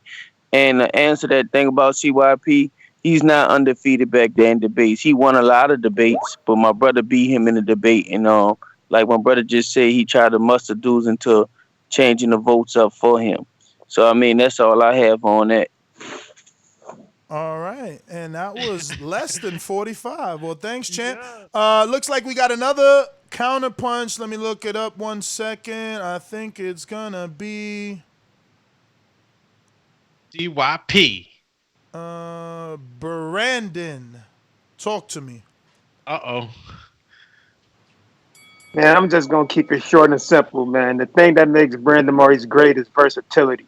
I can get on here and talk about a multitude of boxing topics. I wasn't boxed into being able to talk about Wilder and AJ, like some of my counterparts. All they calls is based on Wilder or AJ. And when them guys lost, they fucking vanished. When AJ lost, the UK bounced. When Wilder lost, these niggas that was on his nuts bounced. So how can you be caller of the year when you only was calling about one person? That's my call. Shots. See, I thought that's where you were going with that, Ness. When you were talking about the whole one division thing, that's where I thought you were going with it. Like, if you call about the same topic. Not because that's, again, we keeping everything boxing, so that would be one dimensional. And listen, you could win multiple championships in multiple divisions being one dimensional. Yeah. It's up to Canelo to beat Gennady, because Jacobs couldn't do it, right? We thought Gennady was one dimensional, but look, it's up to the fight. And obviously, how one dimensional is he if he got triple rang? Yeah, no, you're right. You could take a one dimension like really far. Look at Maidana. I wouldn't go out of my way to say he's one dimensional, but he's got a kind of straightforward approach and he doesn't really change much up. But then you got a guy like Mauricio Herrera. Look at him. He was one dimensional for years, and he lost a lot. So I don't know. I mean, it just depends how good you are at that one dimension. So that's a good point.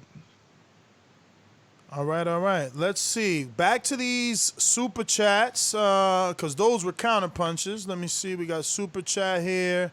Haven't refreshed, but I'm staying from the bottom to the top. Ohio runs boxing. I did get to this. He said you can't compare Marcos Maidana to Sean Porter. Sean is more athletic, stronger, iron chin, and has a motor that never stops. Plus, Sean knows how to break out of clinches. He learned that from Kell Brook. Glad he learned that from Kell Brook, let me tell you. We got Ohio runs boxing with another one. Says Errol Spence is unbreakable like Bruce Willis. I actually watched that movie. Shout out, great movie. Barbershop, what up, Fred? Fred says con man, and that was during the Mauricio Suleiman interview. So I guess he doesn't like Suleiman too much. Castle Hill Gill, the mastermind, sending lunch. He said, get lunch, Ness. Stop being cheap. Dog, I eat at home. I am super cheap. Lace him up boxing says, does Charlo get a shot with David as soon as he moves up? That was during the interview. We didn't get to ask that question, champ, because we could only ask you questions if you're on Patreon, brother, Patreon. So, yeah, man, unfortunately. Let me see here. We got CYP saying he wanted his counterpunch. We did that. DBX, you heard from NO. I miss him. Yes, I did. We have talked one time. He was going through something, but he said he'll be back. Brandon Maurice also with the counterpunch. I'll refresh while going to Ohio Runs Boxing. What's going on? What's good, guys? What's good? How are you, brother? Great, Sean. man, great interview. Great interview with Suleiman, man. Great interview, man. But I wanted to, first of all, Errol Spence, the only thing he can beat when it comes to Floyd Mayweather is out drinking him in alcohol and drag racing. That's the only thing he can do better than Floyd in his prime. Floyd will beat that Floyd. Damn. Secondly, I wanted to talk. I'm glad I asked that question with Suleiman. People know that Ohio came up with that idea with the trainer's belt, and Kenny was the first. You know what I mean? So I have to make sure people know that Ohio, for the Ohio listeners. And second, CYP is, he up top. But CYP, baby, listen, you left when Tyson Fury beat Wilder. Wilder, my dog, you ran off the show for a while, baby. We stood there. And I'm moving up those ranks. Super Chat and my Patreon. I'm moving up there. You bet not turn franchise when I get that mandatory spot. Ohio runs. Yo, he said don't take the franchise status. That is CYP with the counterpunch. What up, champ? Oh, my goodness. Yo, Doomy, Ness, Mario, whichever y'all want the DMs. If it's a debate that I'm lying about this man asking me for tips on how to debate on the show, I will send you the goddamn screenshots. I don't erase nothing in my phone when people send me shit just because of shit like this. I know I get on people's nerves and I piss them off. I be turning motherfuckers against me all the time. That's what I do. It's nothing. But when I'm your favorite caller's favorite caller, it's over. It's over. Damn. If I'm your favorite's favorite, everybody knows that. In that live show, I am undefeated. Ask Mr. 704 how that vote went. 11-0. So if I go 10-1, that gives the dude right who went 1-4 to clown. You's a clown, and you know that. Yo, I mean, look, the way these things are looking like, we're running things like a political campaign, right? It looks like CYP might, or maybe for that matter, the candidate's gonna have to do a little debate. Yeah. We have presidential debates. We might pick a topic, give you 1 minute to debate, and see if TBV chooses you or chooses the other. I mean, there's plenty of debates that we've seen from CYP come along in 2019. There's plenty of good information he's brought to the attention of TBV. So, you know what I'm saying? It's just a matter. Look, man, he dropped today. He back. CYP back right now. He already making waves. So you know that he's a people's champ. That would be dope. I would like to do that. Like have debates, and then we could like judge them. We got a counterpunch from J-Mac, I believe, right? J-Mac? Yes, sir. Yeah. Hey, Ness, let me just run 2. I'm going to owe you 3, so give me my minute and 30. Okay, first of all, this nigga, let me tell you something. I'm not trying to get my energy up, and I ain't for the wordplay. The threat has already been put out there for me and him. Me and him can't survive in the same world. I don't play the type of games he play. He about this word battle, this wordplay, but he ain't about no other action. Every time he done been put in a situation when somebody was trying to come to him or he's claimed to want them to come to him, it's always some weird shit. I can't control my niggas. I can't do this. I already put the dude out on blast. The only conversations we done had about me and you was we was actually plotting on how to go up against some of the narratives you used to push. Because if you notice, Ness, me and CYP used to be coming at your head once upon a time when we was on cordial terms for speaking. That's the terms he's talking about. He's lying about everything else. As far as me, big. Bro, somebody asked once upon. Oh, he was supposed to get double. Yeah, my bad. I'm used to counterpunch, not double counter. Hey, look, as far as me begging to be on the I mean, come on, man. You met me. You met my stature. You know, you can look me in my eyes and ask me without ask a clown ass nigga like him. He the one that got on this show and say, "Oh, I'm gonna welcome J Mac to the army because I see he built the same way and he about handling his business. I remember the speech like I'm just laughing at it. And like I said, the antics. And I'm gonna close out on this. Far as this weird ass stuff, if he think he about to suck us into going back with this wordplay, I'm not playing around with him no more. I already told him how I feel. He know what it is. I ain't going back and forth with him. The dude is a clown. Go back and hide under his rock and get his little Wade shirt on or his Wilder panties on and go hide back under his rock. Cut it. I gave you an extra 15 because I cut you the first time. I'm not used to counterpunch, man. You gotta it was all good. That was that combo. That was a combo counter. He caught him with a combination counter. 2-piece. All right. But for real, somebody once Enrique's asked. back with the green screen now. Okay. Oh, you just seen it? Oh. Yeah, he had it on. Oh. You might have just saved me a little bit of money, man. If you show me how to do that, I was trying to get a wider background because this one's just too skinny, man. I know, yo, that's what I was gonna say too. If you go into the camera and just hold it, like just hover over it, it'll say choose background effect. You go into your photos, pull logo. Y'all up. need that PNG though. dope. Y'all got to get that PNG. Oh, yeah, I see it. You should definitely resize it though, Enrique. That shit look crazy, like, and get the right color. I know you just played with it today. Let me see. Look like we got another super chat though. I think CYP ain't trying to hear that. He said my third counter punch, so he's back, right? Is this new CYP? Oh yeah. We knew we back like we never left. Listen to this. The reason why he coming here screaming and arguing, I ain't got nothing to say. I ain't got nothing to say because I murder that man. I will stay on the after show. Listen to me, and I will murder you like I used to do back in 2019. I got your leash because you my little puppy, but this time I don't want your little ass. So I'm gonna let the leash off, and I know you don't want to leave my house, so I'm kicking you the fuck out my door. Get the fuck out of my house. I don't want you in my house no more. Anybody want to listen to the debate, stay on to the after show. I'll murder this man again. He probably going to run off. He probably going to scream and cry. His brother going to jump in because they can't handle me. I'm your favorite caller's worst nightmare. And I want to say this thing. Like, don't forget this. The biggest catchphrase of 2019 was CYP out. Another one. Yeah, don't cut him off during the 45 My bad. seconds. Let I them thought get he that dropped. straight I'm 45. so sorry. Yeah, listen. Somebody asked the other day, could boxing survive without controversy? And no, because of this thing right here. Y'all, I want to hear this debate. Like, I think we should have a show for it, like for real, like Saturday or something. Where like not a Thursday show or something. Need to come up with a guideline because I've been on them back calls. They are loud and out of control. Like it's not good for podcasts. We'll run it. We'll run it like a debate. So you just said call it a year debate, like presidential debate. Yeah. Like that'd be hot. Yeah, kind of like that. They got like heat, bro. Because I think it is fair for you to argue your case. Like why you deserve, I just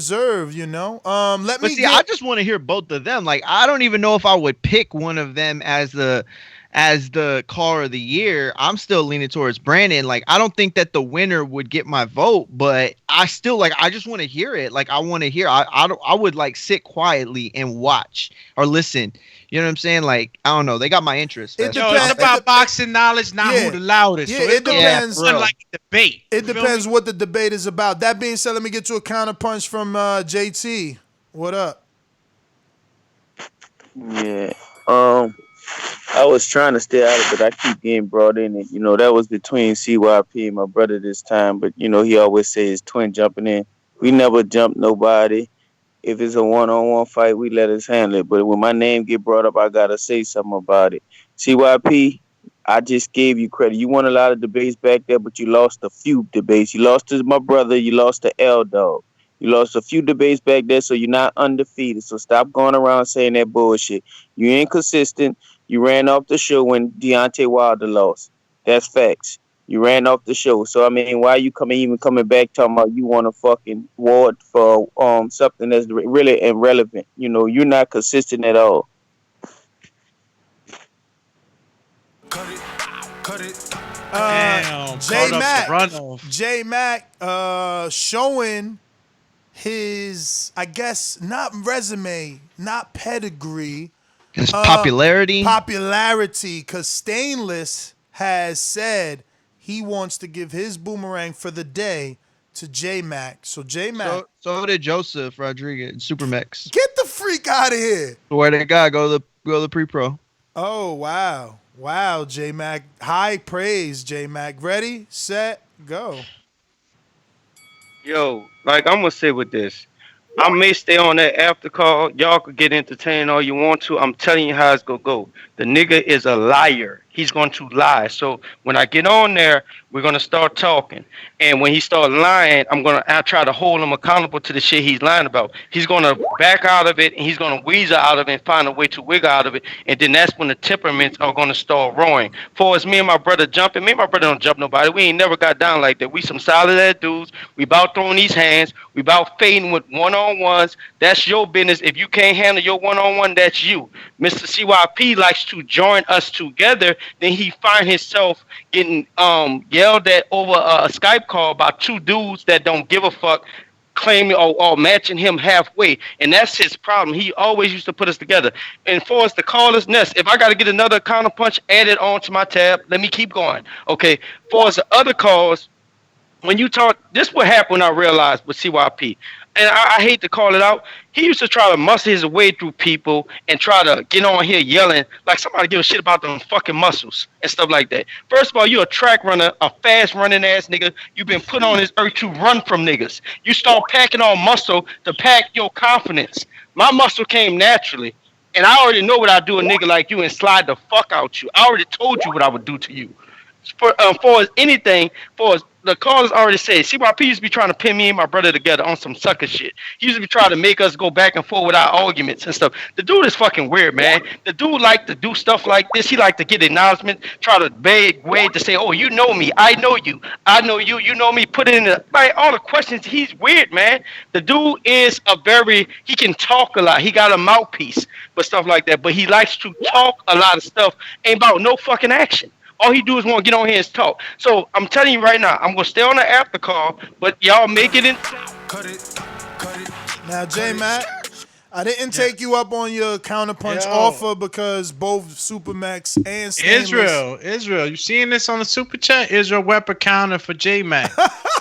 That's that J&J Promotions. You a lobbyist, Izzy? Are you serious? You a lobbyist? Yeah, they hijacking the show for J-Mac. Yeah, it is. Wait, so I wanted to say that. I wanted to say that I didn't take you up on the counterpunch offer and keep it going because I was giving you the full minute from Supermax plus the full minute from Stainless. But now, I guess come back and take your 45 seconds from Israel. That being said, please stop cursing. Damn. My bad, Ness. Alright, I'm gonna try to level it down and stuff. I hate liars. Everything the dude do is a liar. And you know why? I guess I must like you said, I must nominate myself for Call of the Year because something happened. It sounded like I didn't just got a unification title and stuff like that with all these callers being nominated in one call. I don't even think that happened before. So like I would say this. The dude, like he a fruit of balloon to me and stuff like that. All this stuff about us and this and all that. I beat him in the debate. He used to try to muscle people out of their opinion and stuff like that. And I admit some callers act like either they didn't want to argue with him or what have you. You know why people giving me these calls? Because real recognize real. Ever since I start calling that clown out, he started packing his tampon and start sticking it up his ass, man. That dude weird, man. I don't have no words for him. The dude is a weird. Cut it. He almost did it, man. He almost did. He almost did it. It was at that finish line. Yo, and I gave him 3 extra seconds. Them 3 extra seconds cost me the tampon and the butt joke. You know what I'm saying? Yeah, so that's on you then. That's on you. Let me get to CYP because he says fourth in big parentheses, capital letters. Fourth counterpunch, CYP. Go. Oh my goodness! Listen, Ness. I just sent you the screenshot. My man asked me for tips on your to your Instagram. Okay. To your Instagram, your personal Instagram is where I sent it. Look, man, I would have to be the stupidest clown on earth to tell people I got receipts, to tell people I got proof, and then they ask me and I don't send it. Y'all know when CYP come, he come. It don't matter if it's on the face. It don't matter if it's to your neighborhood. It don't matter if it's to your couch to wipe my feet. It don't matter. Anybody want to hear the call, hear the debate, stay on the after show, and then you tell me how it go. I remember I smoked J-Mac 4 straight times in a row in debates, and I got tired of debating him. And I swear to God on this, he doesn't have it. He has it when you allow him to talk and don't get to counter. If he get to run his mouth like he's doing right now, he can sway it. Cut it. But that's the thing. A debate is controlled, so I don't know. That sounded like an illegal tactic there, man. Did anybody pick up on that? But me, he said the only time he gets to win is when you don't you let him. No, he said when you let him talk. Like, you gotta let people talk. But J-Mac is what the freakers? He said double counterpunch for Brandon. Yo, Izzy on the double counterpunch for Brandon. Wow. Yo, he's like Purdue Chicken sending them checks out to these politicians, bro. What's up with this shit? Let me get to Brandon get to Brandon on a double counterpunch. That's wow. Okay. Brandon? Yeah, damn, man. I'm over here helping my son with this homework. I wasn't even ready for this one, but I just want to say that triple ring shit overrated. I mean, if I was a guy that pandered to one fighter, and I got some other, butthurt, big rotten person to give me their boomerang to hear me talk about that fighter because I like that fighter too, then I can get a triple ring. But because I'm versatile and I can speak on any fighter and I don't just cater to one guy, I don't get a triple ring. So that he had 3 call shit is overrated. He got that third call from a Wilder fan because he called in crying about Wilder every fucking day. But that shit really don't count. But let me get back to getting this homework done. Like I said, 2020 Caller of the Year, man. Easy. Yo, 2020. This is the campaign trail for 2020. My candidate had a hell of a 2019. He had multiple boomerangs, I mean, he was that guy that he just stuck in your head. That voice, that opening, and that finishing. Come on, man. This is a staple. Yo, Ohio Runs Boxing with the super chat says, CYP, don't duck your mandatories. No WBC franchise title.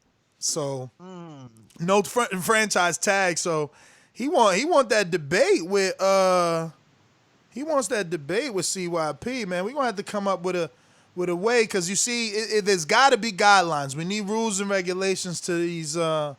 Absolutely. I got a little rough outline for you, Ness. It's just basically some off the debates that I see in politics. Times of debate. You hit the clock, the other guy goes. It's going to be something nice, man. And we need topic. You know what I mean? And I think curse words should be penalties. Yeah, man. You got to be able to express your boxing knowledge in a political format. These politicians can't be cursing up there. You the people's champ. People want to vote for you. I mean, you got to be able to. And it's flash But topics, this is a like in sport. politics. But this is a sport where trash talking is condoned. Like we expect that. So the thing is, I was gonna. No more than 3 cuss words. If we start taking points for cuss words, the score is gonna be like -50 to -49. You know what I'm saying? Like, I think the time clock is more important. I think. Me too.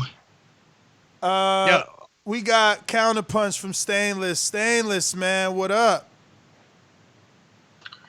Yo, first off, to all the people that's listening for Freedom Shoplifters, see what y'all been missing out on. Second, man, them debates, man, they actually are very organized back there. There's not a lot of cursing.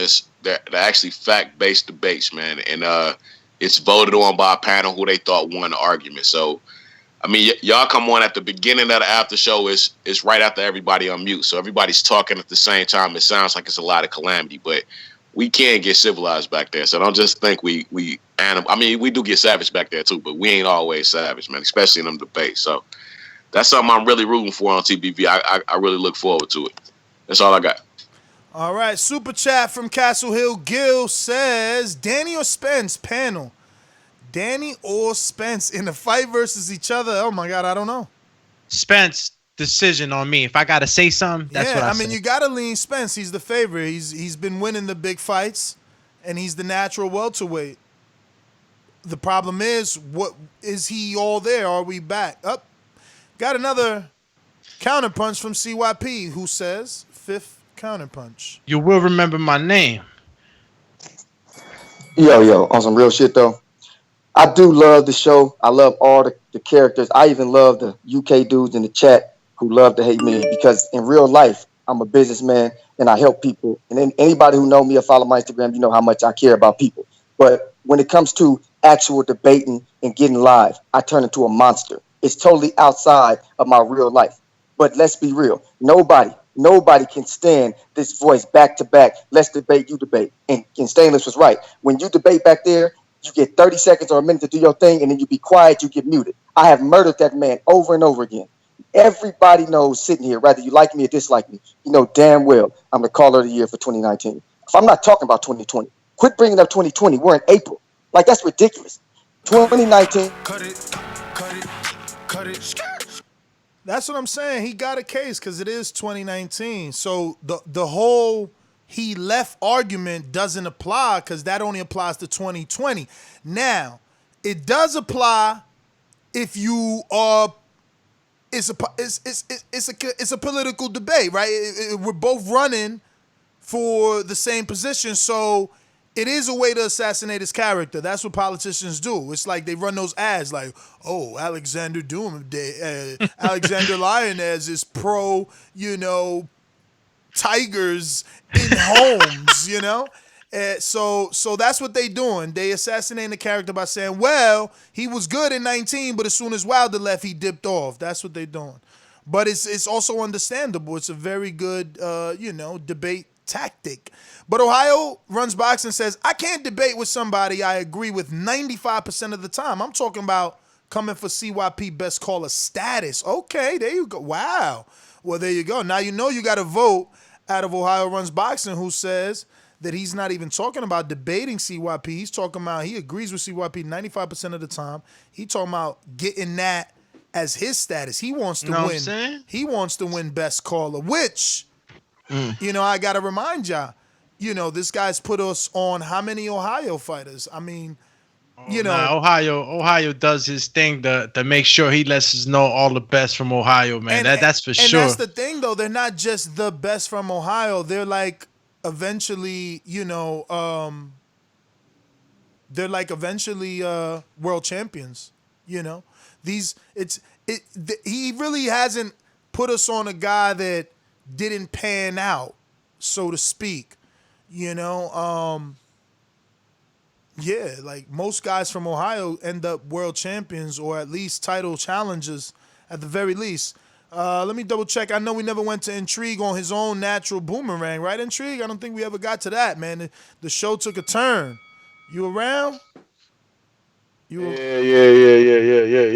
So the call of the year we talking about for 2019, right? 2019, yes, sir.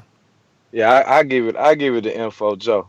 You know what I mean? Because y'all saying Brandon and Stonebone, them two Republicans. I can't vote for no Republican ever in my life. So I gotta go with my homie. That was a spin and a half right there. Beautiful Republicans. Oh my God, bro. You be coming up with some, and you invented bud tenders. Look, we got to see. Now, he can be nominated for, or at least you start thinking about Intrigue for 2020 because he invented the term bud tender. Now, Republicans, that's epic. Oh, he left it. Oh, man, I hate when they do. They've been dropping the mic on you. Yeah, not when I don't hate it. I don't hate it, but it's more of a statement, and I hate that it was on me. Like, why you drop the mic on me? So, yeah, he's done with his call. All right, let me see who else we owe the boomerang to. We never went to TJ. What up? I think we did go to TJ on actual Blog Talk, right? Yeah, I think we did. Jonathan Sims is TJ, right, TJ? Yeah, we went to Jonathan. Yo. Hello? Yeah, is this Jonathan? Nah, this Tracy. Oh, what up? This Sorry about that. You good? This Trent Jones in the chat. Hey, man, yeah, back to the topic, man. I wanted y'all to. I put my question in a little bit late for Mauricio Suleiman, but I know he wanted to have the best fights for that franchise champion, man. But I wanted to find out, how did he find out? Who does he ask, like, who they want him to fight? Because I really don't believe nobody wanted to see that Kovalev fight, and I definitely didn't want to see Billy Joe Saunders. Like, I'm just trying to figure out why it's gonna come back to bite him. 2019 Caller of the Year, Mr. CYP. It's not even a debate. It's not even close. I don't even know why we discussing that. But 2020, we on to a new year. All right, peace. All right. But damn, that's why I hate not cutting people off, bruh. He was talking about the franchise. He said that he was talking about Suleiman was talking about the best fights being made, and that's why the franchise exists. But he was like, I don't want to see the Billy Joe Saunders fight. I don't want to see the Triple G fight. So then, is it really for Canelo? So is it really like worth its grain? That didn't spark it. You're Guess sparking not. on wet ground. Guess right not. now. Guess not. Oh, you talking to me? Yeah, I was trying to make you remember. Remember what? I'm sorry, dog. Yo, is that I got to go through these counter punches? Someone just gave J Mac both they calls. So Bro, that's multiple combination punching right now. What's going on? no, here? what you called it? What you called it the other day? Combo breaker. Like, combo breaker. Remember that shit, Killer Instinct? Let me get to J Mac. Trey blessed you. Yo, I don't lost count and stuff like that. So, like the award, I think I'll take that Bud title back because I'm unified now, and I'm moving up on another division with all those counters. Yeah, but this is one day. CYP had triple reign for like a year, bruh. Hey, look, it's all good and stuff like that. Like I said, man, the dude, the fake airline tickets, the invites, but I can't control my niggas, all kind of stuff. The just weirdo, to try to over muscle people. Then he ran across somebody that didn't really care about that shit and stuff like that. That's what's really going on with me and CYP. For his wordplay and stuff like that, he may have better arguing tactics, but you just heard what he said. Back there, he used to get a lot of uncivilized because going back and forth ain't nothing to go back and forth with somebody ain't about to allow you to talk over him. The yelling came from when he would do that. But when we had a civilized debate and I had it, the first one we did, I did beat him. What he tried to do was murder people, and muscle people, and to persuade them to pretty much. I'm not gonna say muscle them into a vote, but I think he did, and I think some people used to allow it. Some people obviously didn't have the energy to argue and what have you. Some people used to be a little flip floppy back there, and when he was there, so like me and my brother, we ain't never went for that shit, man, and we never will go for it. For us, the fake plane tickets, the fake invites and stuff like that, the dude is a fraud. He likes to talk. He likes to advertise what he does or what he claimed to have done. But it's all fraudulent. Ain't none of it's real. It's all fabricated and what have you. So he could get on here and say what he used to do and all that stuff like that. Nobody wanted him on it. Let's take a vote on that. Nobody wanted him. He was supposed to be the caller back there destroying everybody. Nobody wanted him back there. Everybody voted to have him off. He was the first person to get voted off the after show, which wasn't really something we created. Now let's vote that. And I guarantee you, ask anybody that called in after this, he's the only person that got voted off. Cut it. And that was two more straight shows. I mean, I don't even know if we need to have a debate. They debating themselves live right now. Yeah, but I think you're right. We got to have like a top. Like, I want to know who's the better debater between the two. Like who? And I want to give them topics. Like, but let's do you talk want preparation or you want on the spot? It's got to be on the spot. I want it on the spot. Okay. Like so, but I want to prepare. I want to have my own preparation to give them. Like I want to go. Yeah, we need to have the answers on the back so that no one can lie. We can prepare, but the people debating are going to have to know this stuff. It's like when they're on there debating about the people, they're required to know about the people and what the things that they have to do in order to implement into politics for us to benefit from it. So the way it got to go down is that we'll have the topics already pre-planned. We'll shoot them out, give them a time span on it, each 1 minute, whatever it may be, and that's how it got to be. It got to be. But Alex, though, but what about if like we give it to them on the spot and they think like the same thing, like they got the same choice? You know what I'm saying? Like they go the same route with it. So shouldn't they know the questions beforehand? No, because like we could ask questions such as promotional questions where different opinions will create. Will definitely come out. Yeah, that will definitely come out, and callers will stick with one guy and the others with the other, and that's how they'll root for their campaign candidate. That's it. Let me get to this super chat. Jared Lloyd, hilarious, says, Bum Crawford is the weakest champion at welterweight. Green beans, crab, and lobster is not a Hall of Famer. So is Bum Fraudford, pound for pound. No, excuse me. So how is Bum Fraudford pound for pound? I've seen better fighters at local gas stations than the fighters on his resume. Wow. I mean, yeah, obviously he's just being way too overkill. It's beyond overkill. It makes it not be like, it's not, like they're not fighters in a gas station, the guys he beat, I could hear his angle, but he's going off the deep end with that. Yeah, man. But let me see. Is that everything? CYP. No, we got to that. All right. Yeah, CYP said from CYP's fifth. Yeah, we did that one. Let me double 6 check. boomerang now. What? You sure?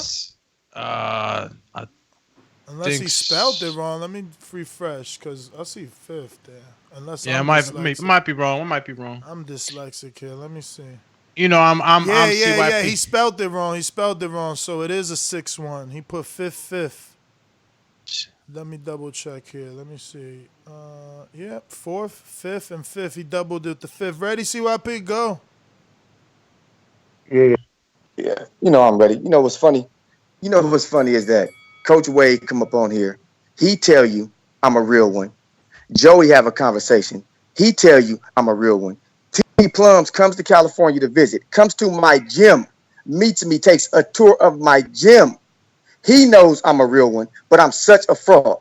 Man, are you kidding me? Like, dude, I'm a real businessman, a real public page, a real business. Of course I'm real. I'm exactly who I say I am. And if I'm not, get one of these dudes who I say I know, get them to shit on me. Get one of them to say I'm a fraud. Get one of them to do that. See, I'm real. See, that's the problem. You want to sway this audience, but I'm telling you, audience, do this for me. If you want the DMs, hit my social media, and I will send you the screenshots so you can see for yourself. This man idolizes me, and now he's mad because I don't want to play with him no more. I don't want to. Yo, idolizes? Damn, that's huge. Yo, see, my candidate, you got to appreciate his transparency. You know what I'm saying? CYP, what you see is what you get. I guess. That was crazy, bro. All right, we got Robert Bonilla. My bad, Robert. I meant to say Bomb Boxing in Arizona with the counterpunch. Yeah, what's up? Yeah. No, like you said earlier, this is about 2019 callers. Me and CYP had our beefs. You know what I mean? We went at it bunch. You know what I mean? But I mean, if you're looking at the caller of the year 2019, it's CYP. I mean, let's be real. Like, do I think Brandon and Stonebone are the new leaders in the clubhouse? Absolutely. But for 2019, you got to recognize the game. He did it in 2019. He did the damn thing until December. So CYP, I love to hate you, but you got my vote. All right. Well, yeah, man. I think that's it now. Let me see. Did I miss it? We went to TJ, Stonebone, Stainless, Majid, Bonilla, Triggs, P, Kim, JT. Never went to James. Damn, my bad, James. What up? I don't think I went to you, right? Nah, I don't remember James. I think I did. Did I ever say James Benitez? Oh, Benitez, yeah. Okay. Yeah, I don't remember now. And Trey gave hers away. Oh, we got to go to Getty, right? We never went to Getty in Harlem. We did, but he wasn't ready. He was busy. Getty, what up? Yo, man. Everything blessed, man. How y'all living? All good, brother. All good. Blessed, Happy to have blessed. you. Yeah. Nah. I was on another conference call. That's why you had to come back to me. But as far as Floyd and Pretty Boy Floyd with Errol Spence, I got my money on Pretty Boy Floyd, and if it's a 42-year-old against Errol, I got my money on Floyd just because of he solidified himself, and I already won money with Floyd. I don't know who to give out what the caller of the year is, but I will say that when I first came on board, it was CYP that I was hearing. But right now, as far as 2020, I could give it to Info and Stone Bone. That's my call. Wow, Info Joe, that's two separate votes. That imagine being a two-time caller of the year, Info. Shit, that's crazy. That'll be nasty. I got another one for you, Mr. CYP, for a 7th. Yes, right? sir. We run track over here. You're right. We run the marathon. I did that for the love. I did that for the love. You know what I'm saying? Listen to this. There's something that he said that bothered me. Out of all the shit he said, this is what bothered me. He just told y'all, yeah, I remember we were doing debates, and for the first time we did the debate, I did beat him. Boy, that was the 5th debate. You was 0-4. Anybody in that be in that back chat, come tell the truth. I murdered that man 4 times in a row. The 5th time I was like, man, I don't know, man. I don't know.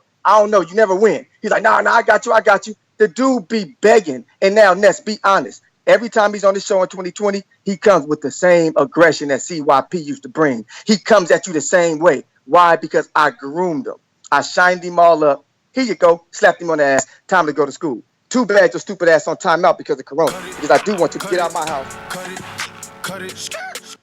Well, damn. Now we getting some information because obviously when you run for politics, people they're gonna dig up all your numbers, and I'm being told sources are indicating that they've double checked now, but they're gonna go for a 3rd check. But they've double checked, and CYP didn't pop up till 2019 September. So how valid is his caller of the year run? So I guess what this source is saying is, take into consideration he had only been here from September to December, which is still cool because but the reason that it's still cool is because it was within that year. You just have to be voting for him because you feel that he was memorable enough for the entire year, meaning that 3 months that he did or 4 months that he did was so good that it eclipsed, the other quarters, which it's quite possible. Quite possible, and I think it is. I think he did more in a quarter. You know what I'm saying? To make himself a candidate for that. It's just that it was a nonstop voice for a while. You know what I'm saying? And what you also did in that amount of time should count too. You know what I'm saying? Definitely. Myra, we got a 210. If you could double check that for me. Let me see here. Definitely went to everybody there. Let me double check on these counter punches. That is a new caller. All right. Well, what is that? 210. Where is that? San Antonio, Texas. First time caller. Say you're a first time caller. Let us go to this first time caller intro. Uh-oh, you got a bad connection, brother. You got to take off that Bluetooth. It's not working. All right, I'll call back. All right, yeah, man, it's not working, Champy. Unfortunate. That being said, Israel says counterpunch for himself. Okay, Izzy, what a do? Hey, man, my bad on the CYP to Gary Russell analogy there. I'm gonna have to go with Andy Ruiz. That 3-month champ. That's the new one. Y'all have a good day.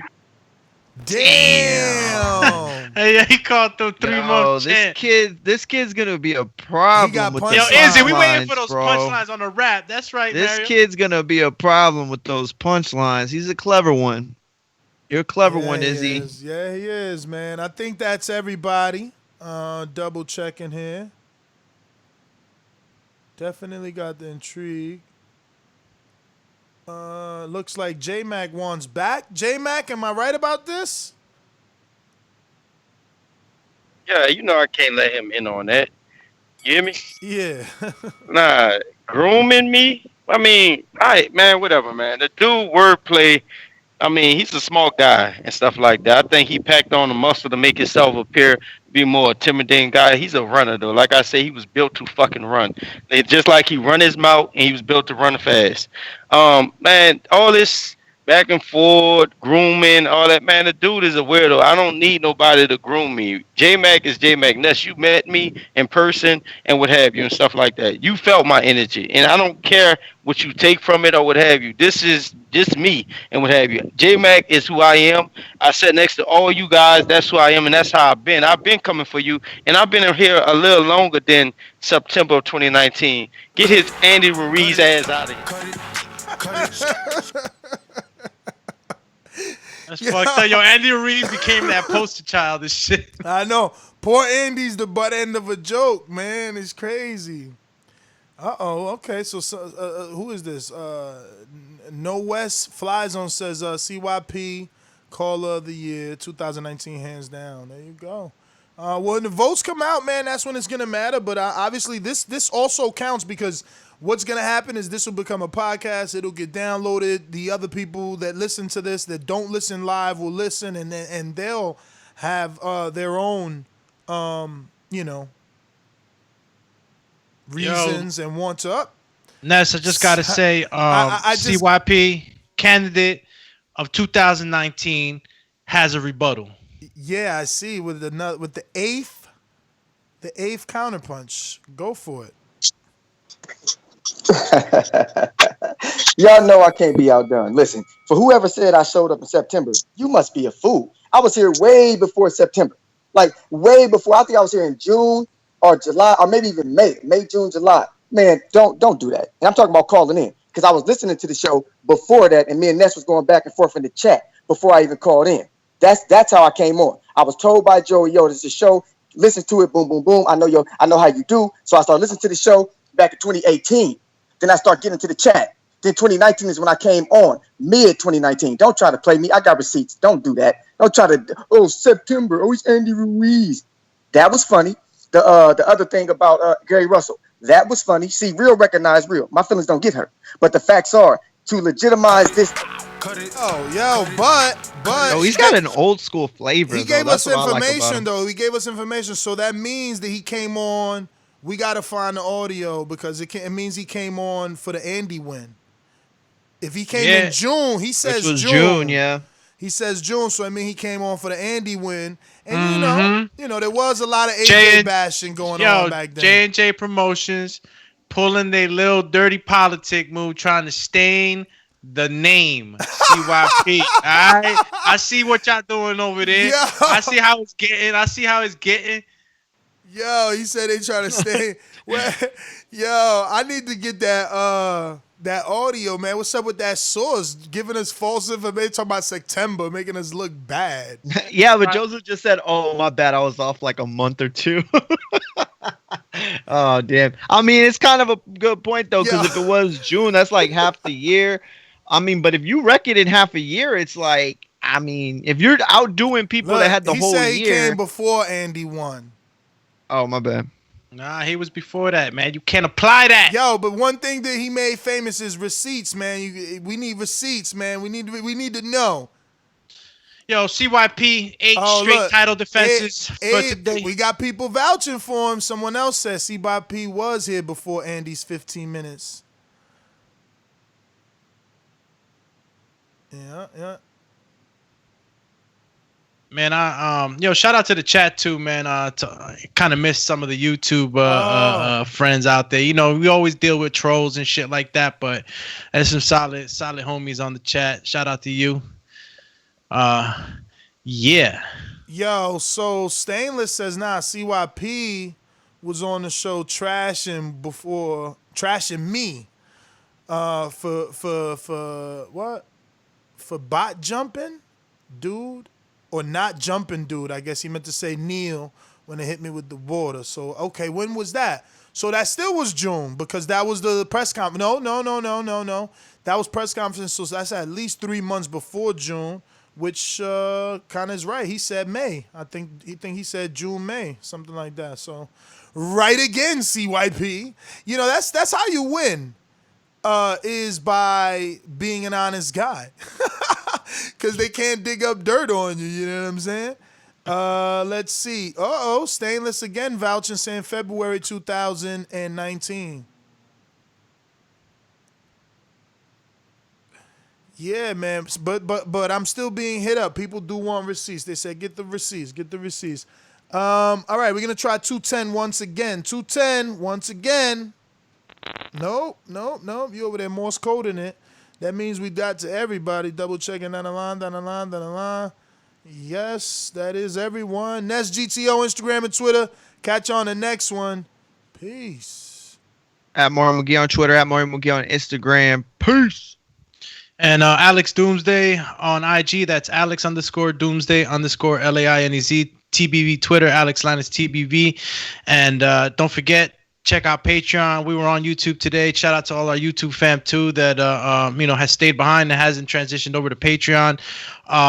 We're giving so much more content. We're consistent. We got Untitled on Mondays. We got film studies on Tuesday. We got a lot going on for our Patreons, man. Just want you to know that if you do make the switch, you will enjoy and be happy with the amount of content that we're giving you guys. It's a ton of content. I mean, the stuff turns into like cents per episode. So, it's like, $15. Think of it as a pizza pie. You bought a pie for the month with us. You know what I'm saying? You had a slice with us. But again, go check us out.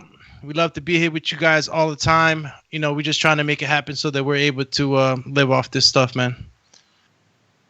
Peace. Check out that Provodnikov Bradley from yesterday. It was dope. Real quick. Ohio Runs Boxing says you can't call an undisputed champ a bum. So I guess that's another shout out for CYP and Bud Crawford there. Yeah, I think it was that one that you said that you read that he called him Bum Crawford is the weakest champ. Yeah. I think that's what Ohio was related to my man Jarrett Lloyd, calling him a bum. I don't think he a bum, but I see how you could say that because he doesn't fight these top guys that everybody wants to see. But yeah, I'm out. For sure, man. All right, ladies and gents, peace. Call y'all later. Gotta go walk these dogs, man. Next one.